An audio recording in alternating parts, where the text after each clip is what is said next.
Hey y'all, welcome in. Ciao. How's everybody doing? I've had such a long day, but we are here for our All American Universe live after show to talk about All American and All American Homecoming. Tonight's episodes, okay, we're getting in the swing of things a little bit. Well, All American Homecoming continues to give, right? Continues to do what it's supposed to do.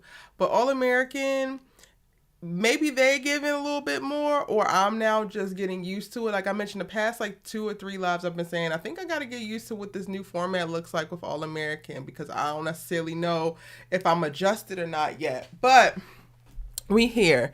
Let's say what's up to everybody in the chat. And before we actually get into tonight's episode, y'all, I want to show y'all something that I came across from another dope YouTuber who gave me a little bit of perspective. I went and I watched her video when she spoke about last week's episode. And after watching it, I was like, how did I not come up with this theory, this thought, this explanation, if you will? So I wanted to show that to y'all today in this live before we get into tonight's episodes, to wonder if, or to just pose a question of if you all have thought of this, and if you haven't, what do you think after being exposed to this potential thought? But before we do, we got to shout everybody out, so let me do that.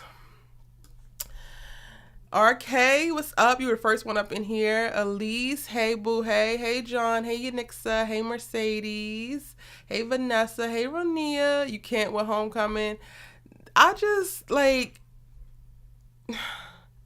what is Damon's real name? What is that boy's name? Y'all was like beat me over the head with it when they had announced it, because he came from Legacies or something like that. Like, not you giving me the good tears. Like, it's Spencer James and Damon Sims for me at this point. Like, I just can't. I'm like, I have makeup on. I cannot be crying watching this episode. I am sexy. Like, I can't be doing all that. Hey, Shari. Hey, T. Hey, Zai. Welcome in. Welcome in. Hey, Balazzo. I cannot pronounce your first name. If you could spell it out for me phonetically, I will read it. But in honor of not disrespecting you and mispronouncing your name, what's up? I'm going to say your last name. Vaughn, hey boo, hey. Just getting started watching All American, praying that the crisis call line remains quiet and doesn't ring, child. I'm sending you all the good vibes, all the good vibes. All American episode was all right tonight. It was, we still in the everything is great by the end of the episode for the most part. We got a little bit of a cliffhanger. And we're still in the, like, it's better. I'm just going to say that. Because I'm going to be giving you too much. Daphne, what's up? Naya, hey, boo, hey. Immaculata, hey, boo, hey. Nadira, hey. Kofi, what's up? Peyton Alex Smith. That's his name. I was about to call him Alex, and I was like, I don't think that's his first name. Peyton is his first name. Peyton. I'm going to need you to pull up off them tears, sir. I'm going to need you to pull up off it, because the way that All American has my emotions in a chokehold as a universe when these black men get to crying, I will like agency of my emotions back. It's almost like I'm in a trance, and immediately tears, immediately empathy, immediately, oh my God, immediately throw the Emmys. Like, it's just immediately for me. Hey, Brenda. Hey, Toy. His name was Raphael. Yeah, on Legacies. Yeah. Nima, hi. Welcome in. Shout out to all of y'all joining me late tonight. I know it's a little late on the East Coast, so we're going to get in where we fit in. But before we do, y'all, I want to play this. Mercedes, hey. The day they get rid of the beach house. I wasn't as mad at the beach house this episode.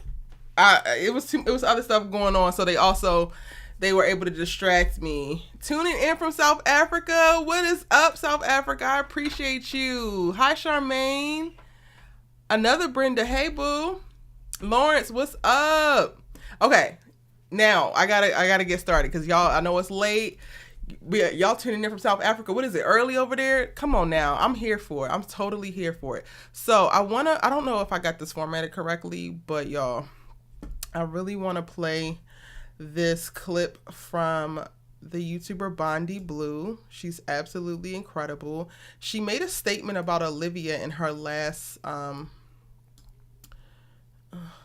is this not working for me? She made a statement about Olivia in her last live stream. My computer is really just trying not to like work with me right now. Like, work with me, please. Okay.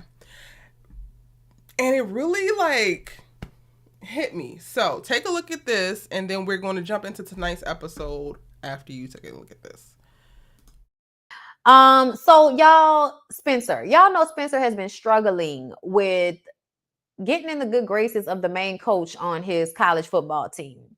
A fellow athlete, black girl named Davita, and I was just like, I wondered if Olivia felt the way during this episode because Olivia has really been trying to step into her blackness and be a voice for the people. You know what I'm saying? Like she's trying to really step into that. And here comes this beautiful brown skinned, black girl, not mixed, not racially ambiguous, that's coming into Spencer's life and showing him a way to succeed in a way that you could not. And I think she automatically felt insecure. And I just was like, I wonder if that girl's skin tone or her being 100% black had anything to do with it. Because I low key feel like Olivia feels inadequate because she's biracial. So I feel like when the 100% chocolate black girl walks into the room being beautiful and impressive, now Olivia is questioning herself because a lot of the reason why she has her identity is because she has decided to take on her blackness and on activism as a consequence for being biracial and feeling pushed away. You know what I'm saying? So to see the way she reacted to Davita this episode, it was just kind of like, oh, girl, you need to get that together. So Davita offers Spencer help with social media so he can brand himself. He thinks that he should just focus on ball. And Jordan makes him change his mind about it because Jordan has always been somebody that has seen the benefit in being a people person in anything. He played football. He's going to make nice with the other football players that are already on the team because he views everything as a way to make him more valuable. Even if it is paying for shit, if it's being the pretty guy that's nice to like Jordan understands the assignment as it pertains to using everything at your advantage. Another thing I'm going to say comes from probably walking around with a white mother. Use what you have at your advantage. Okay. And also having money. Let's not forget having money. Because see, poor people, I think, especially poor black people, have convinced their children in subsequent generations that there's some pride in not having anything. So whenever people actually have shit and they want to use that to help them get what they want, there's always some black person like throwing your money around. So I believe that, or throwing, that's the mindset behind Spencer always feeling like shit needs to be about the hard work. So when Olivia came at him with that same idea that he was changing because he was using social media to draw attention to himself as a player, I was just like, but your brother has been like that this whole time. So why is it now that you want to try to guilt the fuck out of Spencer for thinking outside the box about what he needs to do for his football career because you're insecure about the beautiful chocolate girl that just gave him all the advice? Girl, she gonna say, well, as a coach's daughter, I was taught that the work on the field is what will yield the highest result. Not posting thirst traps online. And Davita says, well, as somebody that's actually experienced this and done this, fandom can influence the depth charts. And that's what Spencer is trying to get on, the depth charts. Okay. Surprisingly, Olivia is thinking, like, I was surprised. I'm not gonna lie. I was surprised that Olivia allowed for that girl to turn her into like some insecure, young-minded girl like that. I mean, she is still young, but Olivia usually has such a maturity about herself. This surprised me to see her be this insecure. And then the bitch decides that she's going to do an article about the negativity involved in what is it, PIL or whatever, whatever the fuck NIL. I don't know what NIL is, y'all, but I assume it's the players being on social media and using social media to create brand influence and make money. Like, I don't know what NIL is. Somebody tell me in the comments. But I just understood that you wanted to write a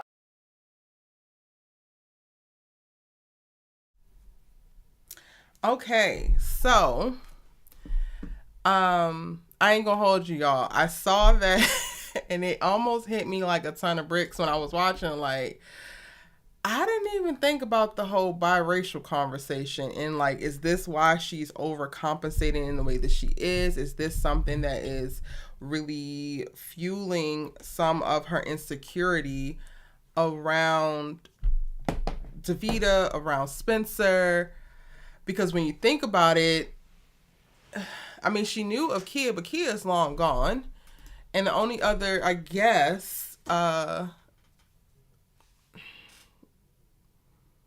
competition, but it's not competition because Layla is not her competition. But if you think about like exes, is another lighter girl like her. So I don't know. After seeing this episode, we get a little bit more of an explanation in reference to Olivia and why she moving the way she moving, and her actually seeing herself a little bit better, which is great. But when I heard Bondi say this, I was just like, damn, I don't think I ever once brought up to y'all, like, is she being insecure and overcompensating because of her feeling inadequate being biracial and being able to have gone through her life up until this point and decide to pick up her blackness at this point and dive into activism and do different things? And is there something sitting in the back of her mind right now about how, not that it is an act, y'all, but does she feel like what she has to do is more of work or an act versus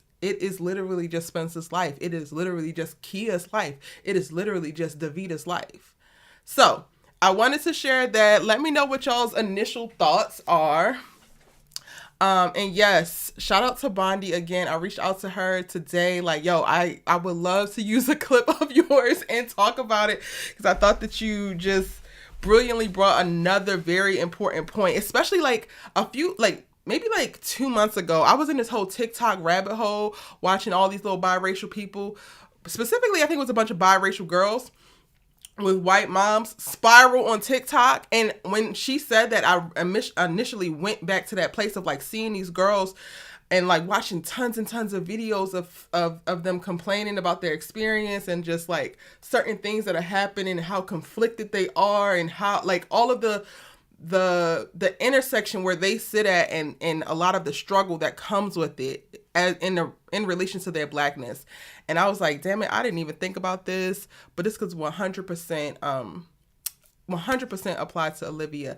And then her point specifically about you don't have no problem when Jordan is doing any of this stuff, but the moment that Spencer starts to try to do it and capitalize on it, it's a problem. Like, what's going on? Nazir said, oh wow, yeah, I wasn't even thinking of that. I love this perspective. I loved it too. Her channel, if you're looking for it, is Bondi Blue. I dropped the link into the chat. I'll also add it to the description box of this video, so after we're finished, and if you're watching this on a rewatch, you can go and give Bondi a subscribe. She does a lot of reality shows, but she also does scripted. And this particular video that I pulled this from, I also linked to that video. She broke down This Is Us, All-American, and All-American Homecoming in one live stream. Zai says it's good to have a difference of opinion, but I still think it's about insecurity. She picked the issue because she thought that the girl could try to come at Spencer. Got it. Tara says, I can see the fact that Liv is insecure, but what exactly shows that it's colorist or a racial issue? Well, there's a difference in reference to being colorist or a racial issue. When speaking about specifically the experience of biracial people, especially when they are raised in situations where they're not necessarily in touch with their blackness, sometimes they feel the need when they are presented with opportunities to tap deeper into their blackness, they do feel insecure about not being black enough. There's a conversation about Oreo. There's like an overcompensation that can happen at some point. So that's what we're saying. I think too many times people like peg hot trigger words together. Nobody said that she was a colorist. Nobody said that this was a racial issue. And I'm not saying that you are saying it is, but you adding that to the conversation when we're speaking specifically about the experience of biracial children is completely different than that. And you entering those words into chat takes people to that place, and that's not what it is.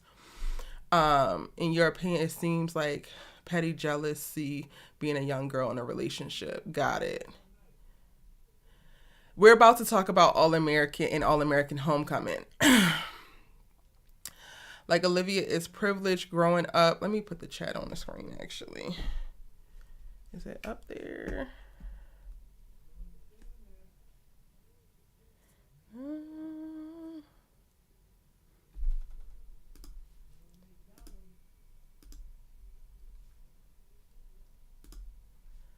Okay. Like Olivia is privileged growing up in the rich white side, but ultimately someone who isn't black or biracial will see her as no different and just says that she's black and she thinks to be that. So we're not talking about how people see her. The point that Bondi was making is how she sees herself, and does some of the insecurity, is it rooted in a place of feeling the need to overcompensate for the lack of access or experience within growing up in a black space the way that Spencer has. And we saw that play out a little bit in this episode.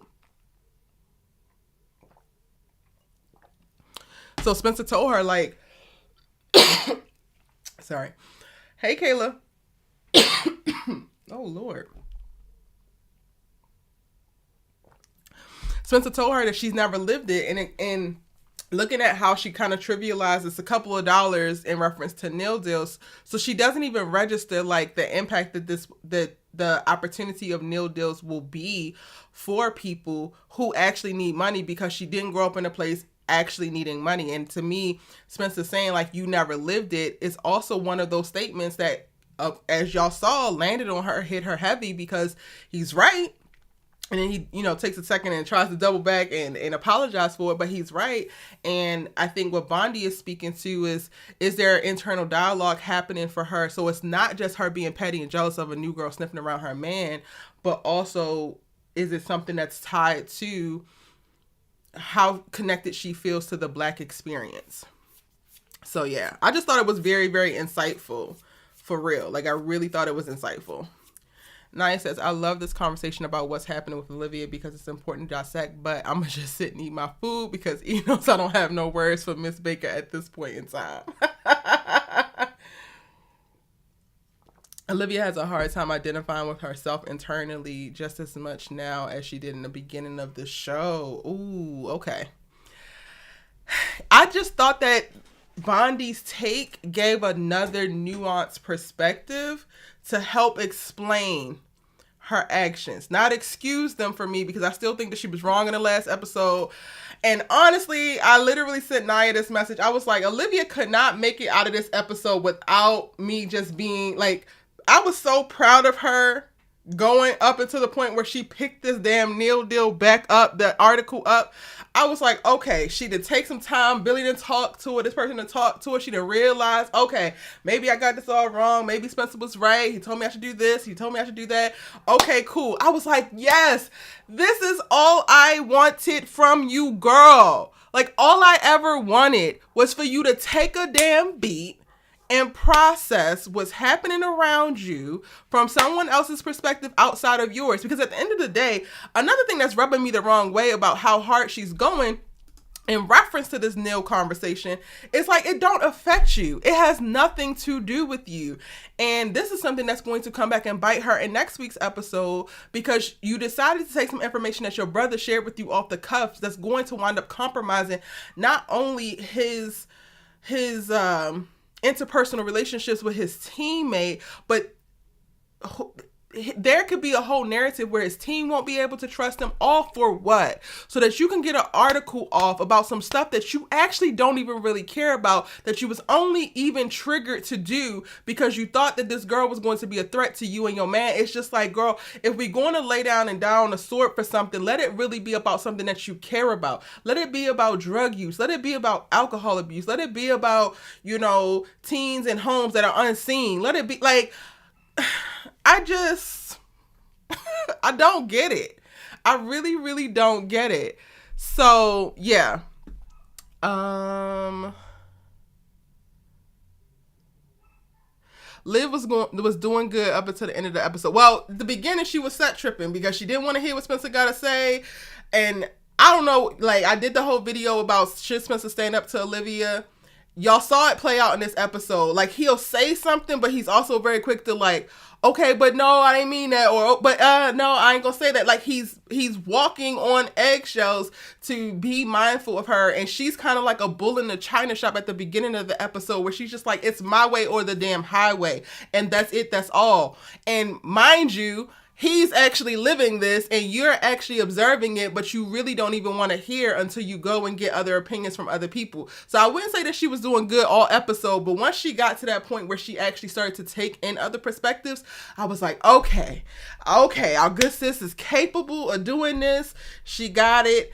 All right, I'm going to give her a little grace. I started to smile a little bit. I'm like, all right. This is what I'm talking about, Olivia. This is all I was asking for before, girl. I just wanted you to go up to Spencer and apologize first. I just wanted you to hold yourself accountable and fully see yourself. And now that you've done that, I don't have nothing to say. And then she decides to keep her goddamn bionic ears on and listen to Jordan from a very selfish place when her brother was really just venting to his sister, and take that information and try to parlay it into an opportunity for herself. And I cannot wait for it to bite her in the ass. I ain't even gonna hold y'all. I can't wait. I cannot wait. It's leaking the video on her podcast all over again, which is what? Telling us that she has learned nothing. But y'all want to talk about growth.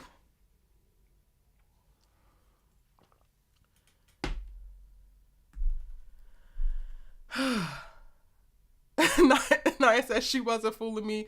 I knew that she was going to take 5 steps backwards. Her passion about this Neil story is so misguided. Like she needs to be real with herself about why she cares so much. I don't even think that she knows why she cares so much at this point, because she's even been able to make peace with Davida by the end of the episode. So you're no longer doing it to show Davida up and prove that Davida was actually wrong.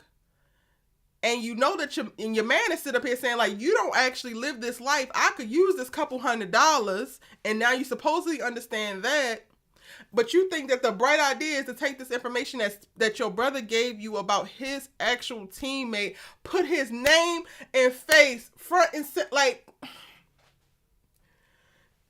And this is why people don't like journalists, Olivia. This is why people don't want to get close to journalists, because y'all are in a moment of, you're supposed to be celebrating this GSU win. You're supposed to be celebrating with your brother and your boyfriend. And in the moment's notice that you had an opportunity, you took it to do something that you have no business doing. And that's called being an opportunist, and not in a good way. And I was like, dang it, gotta be quicker than that. She almost got me, y'all. She almost got me. She almost got me. Let me see what y'all saying.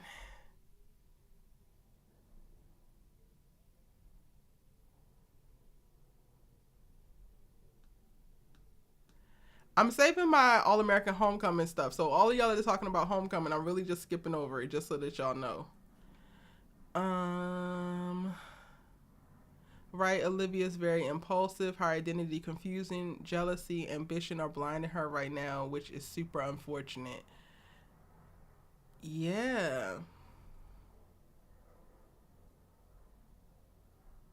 She's starting to act like she did with the Tamika Pratt situation. I get her intention, but where is Nurse Joy? Where is Nurse Joy? I mean, the Neil conversation is a great theme for the season, but it's a bad look for Olivia. Because it's not giving that she's grown. It's not giving that she's learned. It's giving that she's selfish. It's giving... I don't even know if it's that she's giving that she's ambitious, because to me, a lot of the things that she's gravitating towards and she finds like such deep, I guess, desire. I don't know how else to describe it. Like she really wants to sink her teeth into are mostly like expose type of stuff. Like she just... It's given that you want to take a lot of things down. And mind you, the Tamika Pratt thing, okay, cool. That was completely understandable. But at this point, you're doing the same thing with this Neil conversation.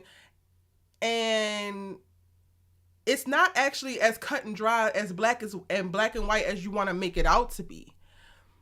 And it's given that you kind of want to just destroy stuff, girl. Like, can we get your ambitions off lifting something up? Can we highlight something within some kind of South Crenshaw neighborhood? Can you freaking write a damn article about how y'all got these two houses going and how y'all all making life post high school work? Because I would read it. We got the boys out here in this damn beach house that they can't afford, and we got all the girls at the Bakers mansion with the Bakers living in Crenshaw because they have just given up all of their house and all of their resources to the kids and just succumb to that. And y'all all are basically a big band of misfits that seem to work out well. And the article could be titled something that have to do with the vortex, and that would be given.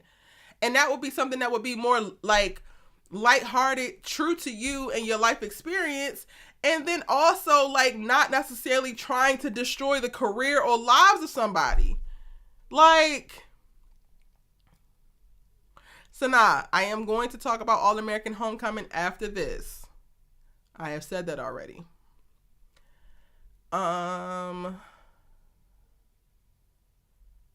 I thought that she was going to leave it alone when she talked to Davida too, but clearly not. And quiet as it's kept, this is I have to really process what I'm going to say and make sure that I communicate exactly what I'm trying to say, because y'all can really take the words that I'm saying and turn them into some other stuff. But quiet as it's kept, I didn't want Davida to come to the damn house. I don't want Davida in the vortex at all. Anybody want to guess why I don't want Davida in the vortex?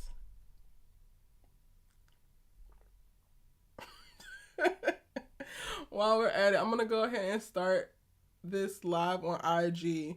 Drop y'all's thoughts into why you think I don't want Davida in the vortex into the chat. And if you want to give your thoughts on All-American right now, I'm live on Instagram, so pop over there and request me, and I will patch you in. Ciao. I wonder if y'all can guess why I don't want Davida in the vortex. And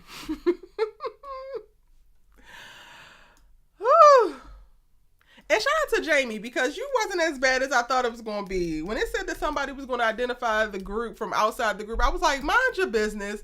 But if she ain't hit it on the nose, she hit that joint right on the nose. Y'all are like a vortex. Of course, patience wants out. I'm here for it. I am here for it. What's up, y'all? We are live on IG right now. And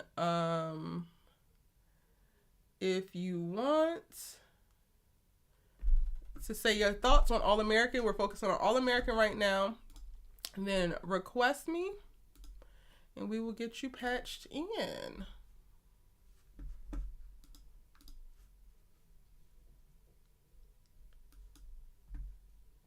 Okay. Let me see. Did anybody guess it?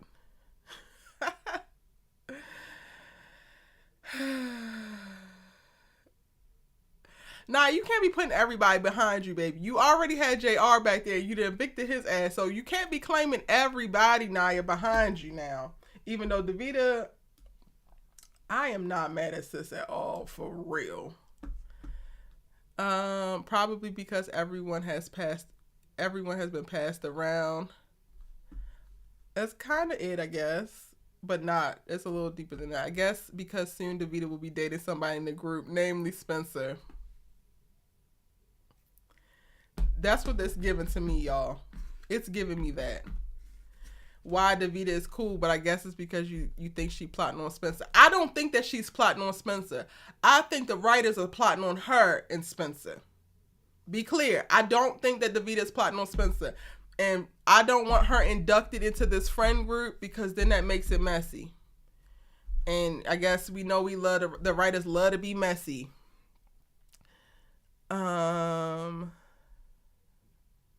Spencer needs to start standing 10 toes down in what he believes, and he keeps forgiving Liv too fast.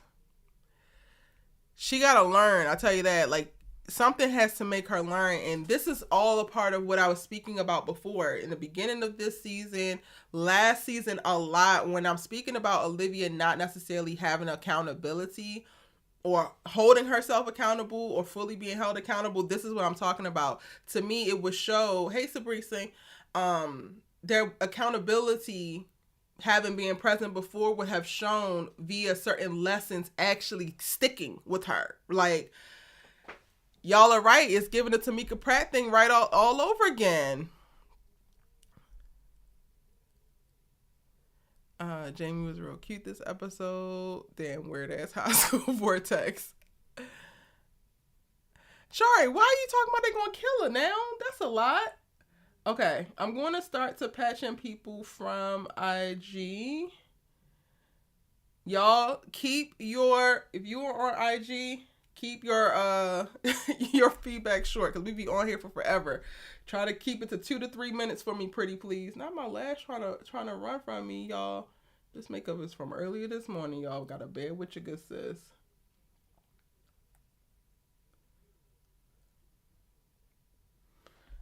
Okay. Zah, I requested you. Oh, hold on. My computer's being weird. Hey, How are you? I'm good. Alright. Hold on 1 second. It's not patched in just yet. I'm trying to make this a short. Wait 1 second for me. I'm going to cue you in. All right. Okay, we good. Hold on. My computer's being Hey, weird. How are I'm good. Alright. Hold on 1 second. I'm gonna try to make this I'm trying to make this a short. Wait 1 second for me. I'm gonna cue you in. All right. Okay, good. All right, Zah, what you thinking? I'm gonna try to make this short, but I'm gonna try to get to the points. I'm really starting to think that Olivia and Spencer gotta break up. Only because I see a lot of times Spencer wants to say stuff and then he pauses because he doesn't know how Olivia's gonna react to it. And I think in the back of his mind he's still thinking about the fact that she like she overdosed. Not overdosed, but she she was due to drinking, she was doing the pills, so he doesn't want her to go back down that road. So I think he's just trying to play like nice guy and stuff like that. And he's not really like being himself like he used to be. Because he's calling him out. He's calling Olivia out on stuff that she need to be called out on. And you don't need to be apologizing for what you say. Like, she didn't live through it. Like, she didn't go through that. She was saying, oh, yeah, like $200. Students getting like $200. That's nothing, while other people getting this, and that. Well, if you in college and the only thing you have is a meal plan and you don't got no money for nothing other than books, $200 means a lot. Like, that's not. These players are used to getting nothing. Absolutely nothing. Nothing. So, and I was saying in the comments, the only reason why she's bringing this up is because she thought somebody was coming to, like, stepping on her toes and coming after her man. If Davida wasn't involved in this, would she still be going so hard about it? No. We know this. So. But then why is she still going so hard after she made up with Davida? That's the part that I don't understand. And I want you to answer that, but I want to also piggyback off of what you said in reference to, for me, I don't like how Olivia is missing the fact that a couple $100 is still something compared to when you got nothing. Nothing. I was in a meeting earlier today and I was talking about my past and talking about being a collegiate athlete. And my freshman year, I walked onto the basketball team and I already had a full volleyball scholarship. And they offered me a scholarship for basketball too. And instead of me getting 2 full scholarships, which I could have got a refund back and actually been able to get some money, save some money, whatever, they split my scholarship and basically turned it into 2 partials because at that time, student athletes, collegiate athletes could not be paid to play. But it's stuff like that that Neil would have made happen for me, so that if I'm playing 2 sports, I could be compensated like I'm playing 2 sports instead of me playing 2 sports, doing 2 things in 2 different seasons, doing multiple practices, going through all of the things and getting the same thing that somebody that's playing 1 sport is getting. Right.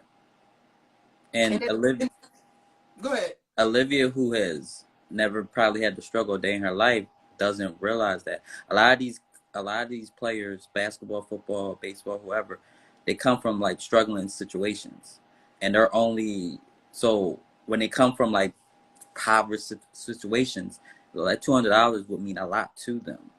And so, yeah, there's people who, like, the bigger you are, you could probably make more, but there's also people who, you know, they're going to make a little less, but that would mean a lot for them compared to what they were getting, which is nothing, risking their career.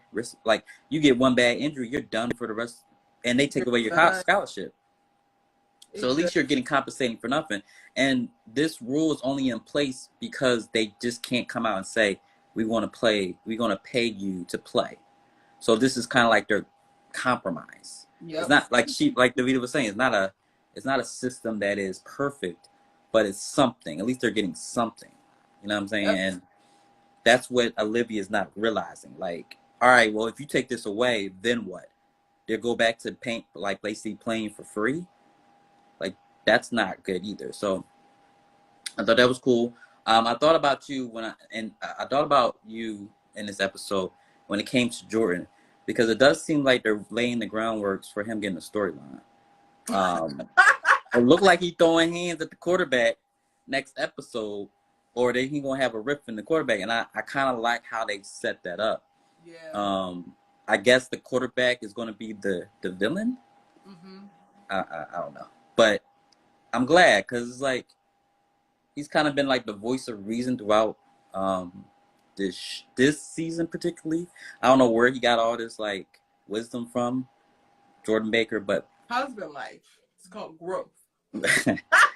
Guess he's the only one growing. I'm not saying Jordan grew, but I wanted to go ahead and get that joke off. But I mean, he's been the voice of reason for a lot of this season, and what he's been saying to Spencer has been spot on pretty much. And I'm glad he got his shot, in the game. Spencer made up for his. He made up. That was cute. That was cute. They showed us that Jordan actually belongs there, and I was like, okay, I'm gonna believe now, okay, because the way he liked to kick, scream, and whine, I'm just kind of like, And Jamie, that's her name, right? Mm-hmm. Asher girl. Jamie calling them out for what they had going on at Vertex. Spot on.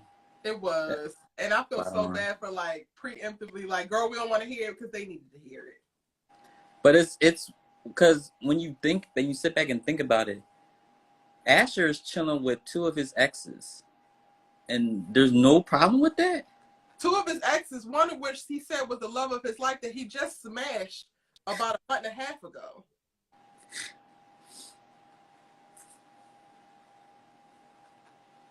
And then you bring your new girl to that? And these my homies. Y'all giving y'all on a break, and y'all haven't hit the spin on the rotation yet. And now you're trying to bring more people into the bunch. And Patient and Coop, they're exes too, so can we get new friends? I see Coop trying to. That's why Davida don't need to be their friend. You don't need to be at that beach house, baby. But you see that beach house. Are they setting up Coop for a love interest? With a new love interest? Yeah. Child, I wasn't even paying her no mind. She gave the alley-oop. I don't know if Coop gonna make the dunk, but maybe. Is that what Jamie was also alluding to in the fact that she was fine? Because I was like, she also straight girl sees to me, so I was like, Yep, she gave that alley-oop. Like, you can hit me in my DMs anytime or whatever. Like, yeah, she did say that. So, okay, going back to Olivia real quick, because I don't think I gave you a chance to speak. What do you think is the reason why she is now focused so much on the nil deal? Is it because to me, Davida is not the thing anymore. Now that she has gone and made peace with her, invited her to the beach house and everything, she shouldn't be the thing. I think she found a different angle that others weren't writing about. But the problem that she does with a lot of this stuff is she doesn't realize the consequences of putting out said information. So when you're a journalist, you have to realize, like, all right, if I put this information out, like, are my sources, like, am I compromising my sources? You're compromising your sources and your brother. That's the person who gave you this information. And so is it worth that, tackling this issue just to, get in good grace at her job? And is it that she doesn't realize it, or does she not care? I don't think she realized it. I don't think she realized the backlash is about to happen. She gonna realize the next episode. Okay. But I don't think and it's the same thing. I think that's always been her thing. She doesn't think about that stuff. She's like an impulsive. She released that tape. She knew. She didn't care. But she didn't realize how much it was going to come at her mom. Like, how much the death threats was going to come at her mom. Like, how much it was going to really affect, like, her mother. Like, I don't think she realized that. She was, concerned about, she was going to do it probably. Like, if she had a choice, like, she knew what she knew, like, how, like, she knew that it was going to come back on her mom and stuff like that, I don't think she would have released that information. Really? So, I don't think she knew, but I don't think she thinks these things well, like, thoroughly before doing, like, she's a very impulsive person. And that's what I've been asking her to be better at. This whole time, I'm like, Olivia needs to think. She is too smart to not be thinking. Now, she thought about it when they had that moment, which is probably the best episode in All American, Vegas episode. Mr. kissed her. She thought about the consequences of that, and she walked out on him. I don't agree. You don't think she thought about that? Like, thought about how much it was going to... that she said was the reasons after the fact she came up with after the fact. I feel like she ran from happiness in that moment. I don't think that she was thinking about anything else except for she don't deserve. But she did mention Asher and Layla. She said, I can't go back to Vegas. Okay. Leave it alone. But I don't believe that she was so concerned about Asher and Layla in that moment, and she just couldn't. Like, okay. It was a cute, convenient excuse to me. Just true. Okay, but so we'll leave that alone. I got hella videos on it, so if you really want I'm gonna have to actually go back and see how I worded it, but I still stand 10 toes down to this day, and I will never go back and watch that Vegas episode ever. Oh, I rewatch those episodes about Vegas all the time. Like, that's still today. It's still my best episode. Like, I love that episode, and I also love your take on the episode. I know you get emotional when you have to read. I ain't going there. But overall, I thought this episode of All American, it was like, all right, you starting to pick it up. You starting to get the wheels turning. It wasn't like All American Homecoming just destroyed this episode of All American. It was like, all right, I see where it's going. Yeah, and I think I'm kind of getting used to the whole neat button up story at the end. Like, everything felt like, okay, everything is fine. And it's like, all right, it's gonna be fine. But they did leave something that goes into the next episode. Yeah, they did. I am happy about. So, other than that, I don't think. What you talking about, John? While he comes in,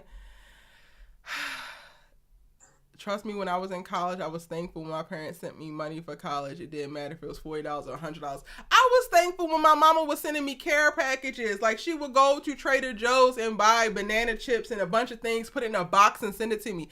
Like, I got no Pell Grant. I had no nothing, y'all. And I was grateful for every single thing I got. If they would have had nil, then do you not think y'all would have known about Erica sooner? How about that? I'd have been out here in these YouTube streets. I'd have been in these Instagram. Well, they weren't around at that time, but Facebook was, and I would have made it do what it do.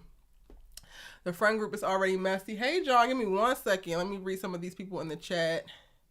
Don't worry, I'm just looking at myself. Now I'm just looking at myself. I can't.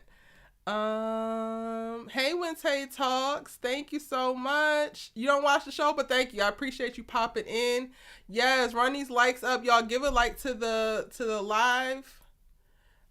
Patience got 1 foot out the door. But sorry, I don't know what that means. Like, yes, I want Patience to find her own identity and not feel trapped in this vortex, but I also don't want her off the show. Like, we got to figure out how they navigate multiple friend groups or new friend groups where they don't have to just only film this group, because I hate the idea that if you're not in the group, you just won't be on the show. I mean, look at Vanessa. Look at Nani. We ain't seen nothing or heard nothing from any of them. But let me trapped in this vortex, but I also don't want her off the show. Like, we got to figure out how they navigate multiple friend groups or new friend groups where they don't have to just only film this group, because I hate the idea that if you're not in the group, you just won't be on the show. I mean, look at Vanessa. Look at Nani. We ain't seen nothing or heard nothing from any of them. We don't miss Vanessa. But let me patch John in real quick. What is up, John? How are you? Tired. Tired? How you feeling about All American? So I didn't even watch the episode that much. I watched some clips of it because because YouTube has the clips up already, and I already watched Olivia. So I just want to say shout out to everybody in the chat because they know me as DJ John, because I'm the album's still coming out. Added some Dilemma by Simone and Damon. Where They At by Nurse Joy. But all right, so I'm gonna make it quick. I want to take a throwback to anybody who, people that watched season 1. Everyone remember, when Spencer moved in and Billy gave him that money. When he got, like, because we're talking about, the whole one grew up privileged, the other one grew up, with barely anything.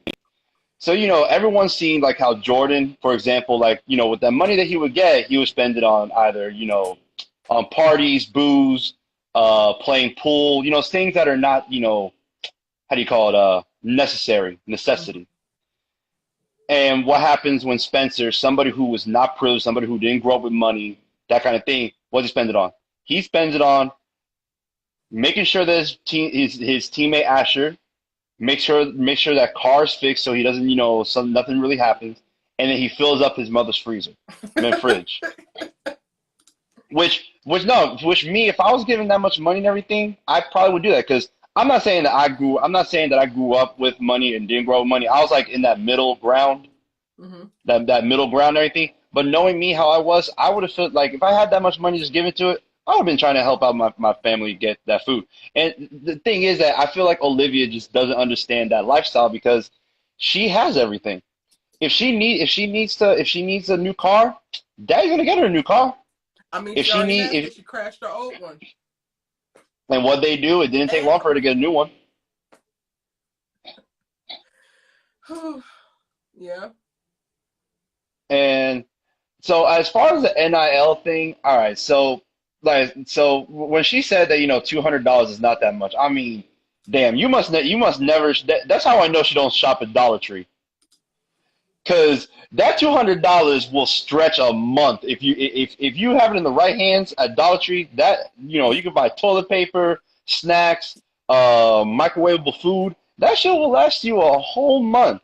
That's why, like I said, like Olivia, like I understand. Like now you can agree with me on this that like NIL can produce problems when it comes to like boosters and luring away talent from other schools that don't have that kind of money to lure talent and everything, and don't have that access to like sponsors. But the thing is that that's not a detriment to the athletes. It's a detriment to, the schools trying to compete. Yeah. So that's why, like, for me, I don't see anything, like, there's nothing wrong with it for the players. It's just them using the image and likeness to make money. Because again, it's like you said, I know a lot of people that when I used to go to school down in South Florida, and had a lot of friends that went. I had a friend that went to FAU, just like how you said that she was a 2-sport athlete, and she got a scholarship to play those 2 sports, but she was paid as if she was only playing one. So if she Like, I had to do summers where I was doing 3 and 4 practices a day because both teams have 2-a-days. Yep. And, like, they might make little accommodations of, like, okay, Erica don't got to do the cardio for this one and don't have to do the weightlifting for this one. But for the most part, I still got to show up for all 4 of these things. I still got to show up and be present for both of these teams. Yep. And on top of that, the thing is that depending on what your sport, especially for Spencer being a football athlete, the thing is they have spring practices, and then what happens after spring practices? You start having summer practices because you're getting ready for the fall season. And the thing is like we said, a lot of the people that are going to like the schools in LA, their family's gonna have some money. So if they need a care package, they're gonna send it. If Spencer doesn't have an NIL and just has his just a scholarship, that's it. If he just has and a scholarship, don't know the Bakers, because yes, they're going to try to help, and he is privileged in that. Yeah. He's privileged. He's privileged that he knows the Bakers. But if he didn't have the Bakers, he would be guaranteed he would be doing exactly what was he doing when he was with the Bakers. He told them, I don't want to have, I want you to give me all this money. He's going to work for it. The thing is that when you're in college, your schedule is even worse when it comes to the practices, because now he's not going to be able to just work during the summer. He's not going to be, like, if he does, it's going to be just like with school, when he was going to school and playing football. He's going to have to balance the 2 things. And I feel like Olivia does not understand that because, like I said, and the thing is, like your guy said before, the guy said before, most people who play sports, football, basketball, soccer, volleyball, which are all sports that it does not take money. It does not take money to play those sports because you can just put up a net and get like a random. Hell, you probably at one point played volleyball with a soccer ball. And that's the thing, is that like these sports are mostly played by kids who don't have money, and for a lot of kids, that's their way out. Yeah, it was mine. For me, and y'all see I have a broken hand. I can't fight right now, but for me, my way out, in a way, aside, now granted, I have a choice because I want to get my CDL license. One of my ways out is to fight because I get paid to do something I like to do, and it's a quick way to get rich. And like I said, Olivia doesn't understand that. And as far as why she's going so hard for the NIL thing, personally, I don't think she's over the DaVita thing. She might have made peace with it, but see, she made peace with it right here in the back of that head. She's still in her head thinking. And now that like she's around the house and everything, she's gonna see DaVita's if DaVita's in that beach house, she's gonna see Spencer a lot more. If she happens to be around. Her, so that'll be on her. That's on her though. But I think that it's another case of Olivia overcompensating. She's trying to make it seem like she's not insecure, so Spencer doesn't say anything. And that, take it from somebody who used to do that when I was younger, when I was a lot more immature about relationships. I will compensate to like make it seem like I wasn't insecure about something, and in the back of my head, I'm like, man, fuck this guy. Yeah. Like, but that's how it is, and that's something that happens. Yeah, that's something that happens. And then I was gonna say something else about DaVita, but I forgot. I got way into the subject. Okay. But let's see, NIL, DaVita, Olivia not understanding the fact that she's privileged. Let's see, the fact that she's biracial and everything. But you said it was about how she feels herself. But again, you're saying that it's how she feels about herself. But it's guaranteed that she feels that way in some ways whenever she goes around. She even felt that way when she went to Crenshaw, when they did the whole signing up thing, when Spencer was trying to do when she saw Kia and everything. Now, granted, Layla was a little more like kind of jealous about how Kia was being activist. We don't know I don't think that Layla is biracial. No. On the show, I wish we could see pictures of Monica because I feel like when I think back about that, I'm like Layla was more concerned about how amazing Kia was. Oh no! I'm not saying I'm not saying Jordan and Olivia have a very clear journey that has to do with what they feel like their blackness is and their detachment from like Crenshaw and all that. So I would love to see what Monica was. Well, definitely they could paint her as being biracial. I mean, as not biracial, but I look at Layla and I'm like, wonder what she's mixed with. But no, Really? oh no, I think that that Layla is mixed. Hmm. I Okay. think she has a little bit of Asian in her. But yeah, no, I feel like Olivia though, like she's that's the thing about Olivia, she's just I remember what I was gonna say. The Spence and Olivia thing. And look, okay, wait, are the people in the like the YouTube chat, they can hear me, right? Mm-hmm. Oh wait, am I on the chat? Yes. That you can see me? Oh, Yes. that's so great. You can see my beauty. Anyway, so Don't cut Olivia, up okay, now. Spolivia fans. Oh gosh. I'm a Spolivia fan too, and I'm sorry to say it. They need to break up. They need to add a new song to the album. I'll figure out that song later. But they need to break up because it I feel like she doesn't change unless there's serious consequences. Unless like the consequence Mm. is truly serious. Because when was the last time she actually took accountability for her actions? When she got drunk, crashed the car, and Spencer was about to take the shit for her, and got in trouble with, and basically Coach Baker got onto him about it. That's the last time she's taken accountability for her issues. And the thing is that it was because it was a serious thing at the time because she knew that she damn near lost Spencer. And what's going to happen? And she's not going to know. She's not going to know to change until, yeah, Spencer does call her out and stuff. But the thing is, he forgives her too easy. Like it's it's like this. Like calls her out. See, I have to hold it with my other hand because my hand's broken. Like this. Snap. Boom. Forgiveness. Just like that. Because Spencer does have in the back of his mind, he's afraid that she had the overdose. I mean, the overdose at one point might start drinking. But see, ironically, Spencer doesn't realize it yet. But Olivia's addiction, she's still an addict. It's just that the way that she's transposing. I'm making big words here. It might have been made up. Transposing her like addiction and Mm-hmm. stuff like that. It's on Spencer.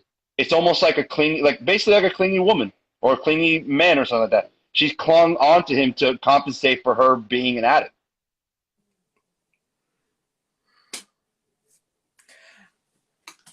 I have not said that out like in that way, but that is what I have been trying to allude to. And the lovely super Spolivians have been picking me apart for Oh it. no, I'm a Bolivian true and true. Like me and my friend when the Vegas episode happened and we saw the and now mind you, me and my homeboy, we're like the alpha male, like we don't cry for shit kind of stuff, except for like if like sports happen. But when they did the vows and they started doing the flashbacks of the vow during the vows, we're like, yo, bro, they finna do it, bro, they finna do it. Like we are getting emotional shit, and then when he kissed, we're like, yes! And then our downstairs neighbor had to hit the fucking the roof and everything, telling us to shut the hell up. But the thing is, we were Bolivia fans. But the thing is like for most of us who are now walking away from this Bolivia thing, it's kind of like when you're in. It's kind of like any person's been in a relationship. The chase was fun. Now we're here. It's basically we know we're up here. Guess what, Layla goes a little bit down. Oh, next thing you know, like they start becoming friends again and everything, going back up. Now we're hitting the Vegas episode. Now they're dating. Now they kiss, and now she admitted her feelings and told off Layla. And now we're in college. We're here, and now it's going down because it's no longer fun. We were in Okay. love with the chase. We were in love. Like the people that are Spolivia fans that have turned away from it were in love with the chase. But now that we've seen what they are together, it's like, eh. Well, what I would love to say is put some respect on my name because I was totally here for the slow burn of it all. I was totally here for them to take their damn time and for her to get to a healthy place with more time that has passed since her relapse, so that once they actually walked into this relationship, it would last longer than 2 or 3 months. But no, people want. How many months has it been? Erica don't like Olivia. Erica don't like Olivia. I want people to be healthy and happy. How about that? How many months has it been technically? I wanted this to last when they actually got to the damn destination. It's been what, 3 months? Damn, that's tough. But yeah, no, like I said, we were in love with the chase and everything. That's what happened. I mean, shoot, Erica, we know that you were first Olivia. We were remember. Some people don't. Some people really haven't gotten. Okay. For anybody who didn't think that Erica was first Olivia, I was there, like in the live, like when you were doing the live reaction video, like for YouTube, and you had like some of us in the Zoom call, like the live, like the live watch, like. Yeah, when you were watching it for the first time, and some of us on the East Coast had already watched it. I had already watched it. And when we were seeing you getting emotional when they got into the car, you know, when Kia left and said, I'm going to let y'all be and all that stuff. When you started hearing, when we collide,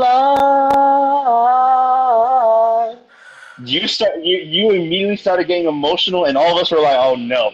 And when she said that I love you and everything, you started having a sparkle in your eye and smiling, and then next thing you know, the crash happened, and then we got concerned. But no, you got emotional. They know, so they run around here with this propaganda out here. Like Erica's been, I'm not new to this. I'm true to this, and it's way more than just a spectacle. Thank you, John. I know you probably got something to say about Homecoming, so stick around. Oh yeah, hey. When the Homecoming thing, when you go, wait, are you gonna stay on the live when you talk about Homecoming, or are you gonna like shut this live down and then come back on? It's open, but I'm gonna just go back so I can talk to people in the chat right now. Okay, I was gonna say like, if you could hit that little send button to send like, you know, the live to me to join when the Homecoming thing happens, because hey everybody, so hold it. Because everybody, I got more songs to the album, especially for this episode. Streets running around here acting like Erica was not about this whole Olivia life. Like Erica didn't see it, but Erica just wants it to be healthy. Even y'all, like a lot of the young people who are watching this show, I want y'all to see what's happening with them and do the opposite of the stuff that is the mistakes. That's all I want. So when I'm out here calling Olivia out and trying to hold her accountable, 1, it's out of love, and 2, it's for you. Be clear, because I done already lived through it. I done been a college athlete. I done been in college. I done been in grad school. I done been in love in college. I done done some dumb stuff in college. I done fought. I done been insecure. I done been jealous. I done been ghetto. I done been ratchet. Like, I done been all of the things. And when Erica gets into these videos and she starts being very honest and open about that, that is hopefully to help somebody else. Because I done already did it, baby. And now I'm here. Let me see what y'all saying, because now I'm talking my shit, and I don't really do that too often, but I kind of like how it feels, so maybe I need to talk my a little bit more. Y'all think I should talk my a little bit more? I can't. They should have never gave me a YouTube community, because I don't think I know how to act. Family Dollar or Dollar General. Yeah, it's $1.25 now, because Dollar Tree ain't even $1 no more to disrespect. Period. Nia says, speak it, John. So it sounds like she's going to lose him either way. Ooh, y'all think that Olivia about to lose Spencer? Somebody asked me in my live earlier if it was going to happen tonight. I knew it wasn't going to happen tonight. I'm a little bit, I don't think it's going to happen until that, I think, is it next week, the synopsis that I did? I still got to do 17. What happened in this episode? Child, you gotta watch it, or you gonna have to go back and rewatch the replay, because we done been on this for an hour now. Y'all hang in there on the IG. I'm just checking in with YouTube real quick, but we're gonna pop back. I'm gonna transition into Homecoming, because I'll definitely want to get time to talk to that, speak about that. But I wanted to make a note of something that John said after. Oh, so yes, I do want to say this, because I think that that's one thing that I didn't do a good job of, like, I didn't really do a good job in my should Spencer stand up to, no. Yes. And my Spencer should, one of the two, y'all. And the Spencer should stand up to Olivia video, or is this the beginning of the end for Olivia video? I don't know if I did a good job of articulating what I meant by like or actually I just left it open so that y'all could answer the question without telling you what I felt like standing up looks like. But I'm actually glad that I'm addressing it now after this episode, because what standing up looks like to me is him saying certain things and not immediately apologizing for it. Similar to what John and Zai, brought up when they were speaking. Like, we literally saw the examples of it in this episode. Now, I do think that it was progress, because in this episode, he actually said the things, but he just saw her reaction. It was like, well, I didn't mean to say it like that, or, oh, well.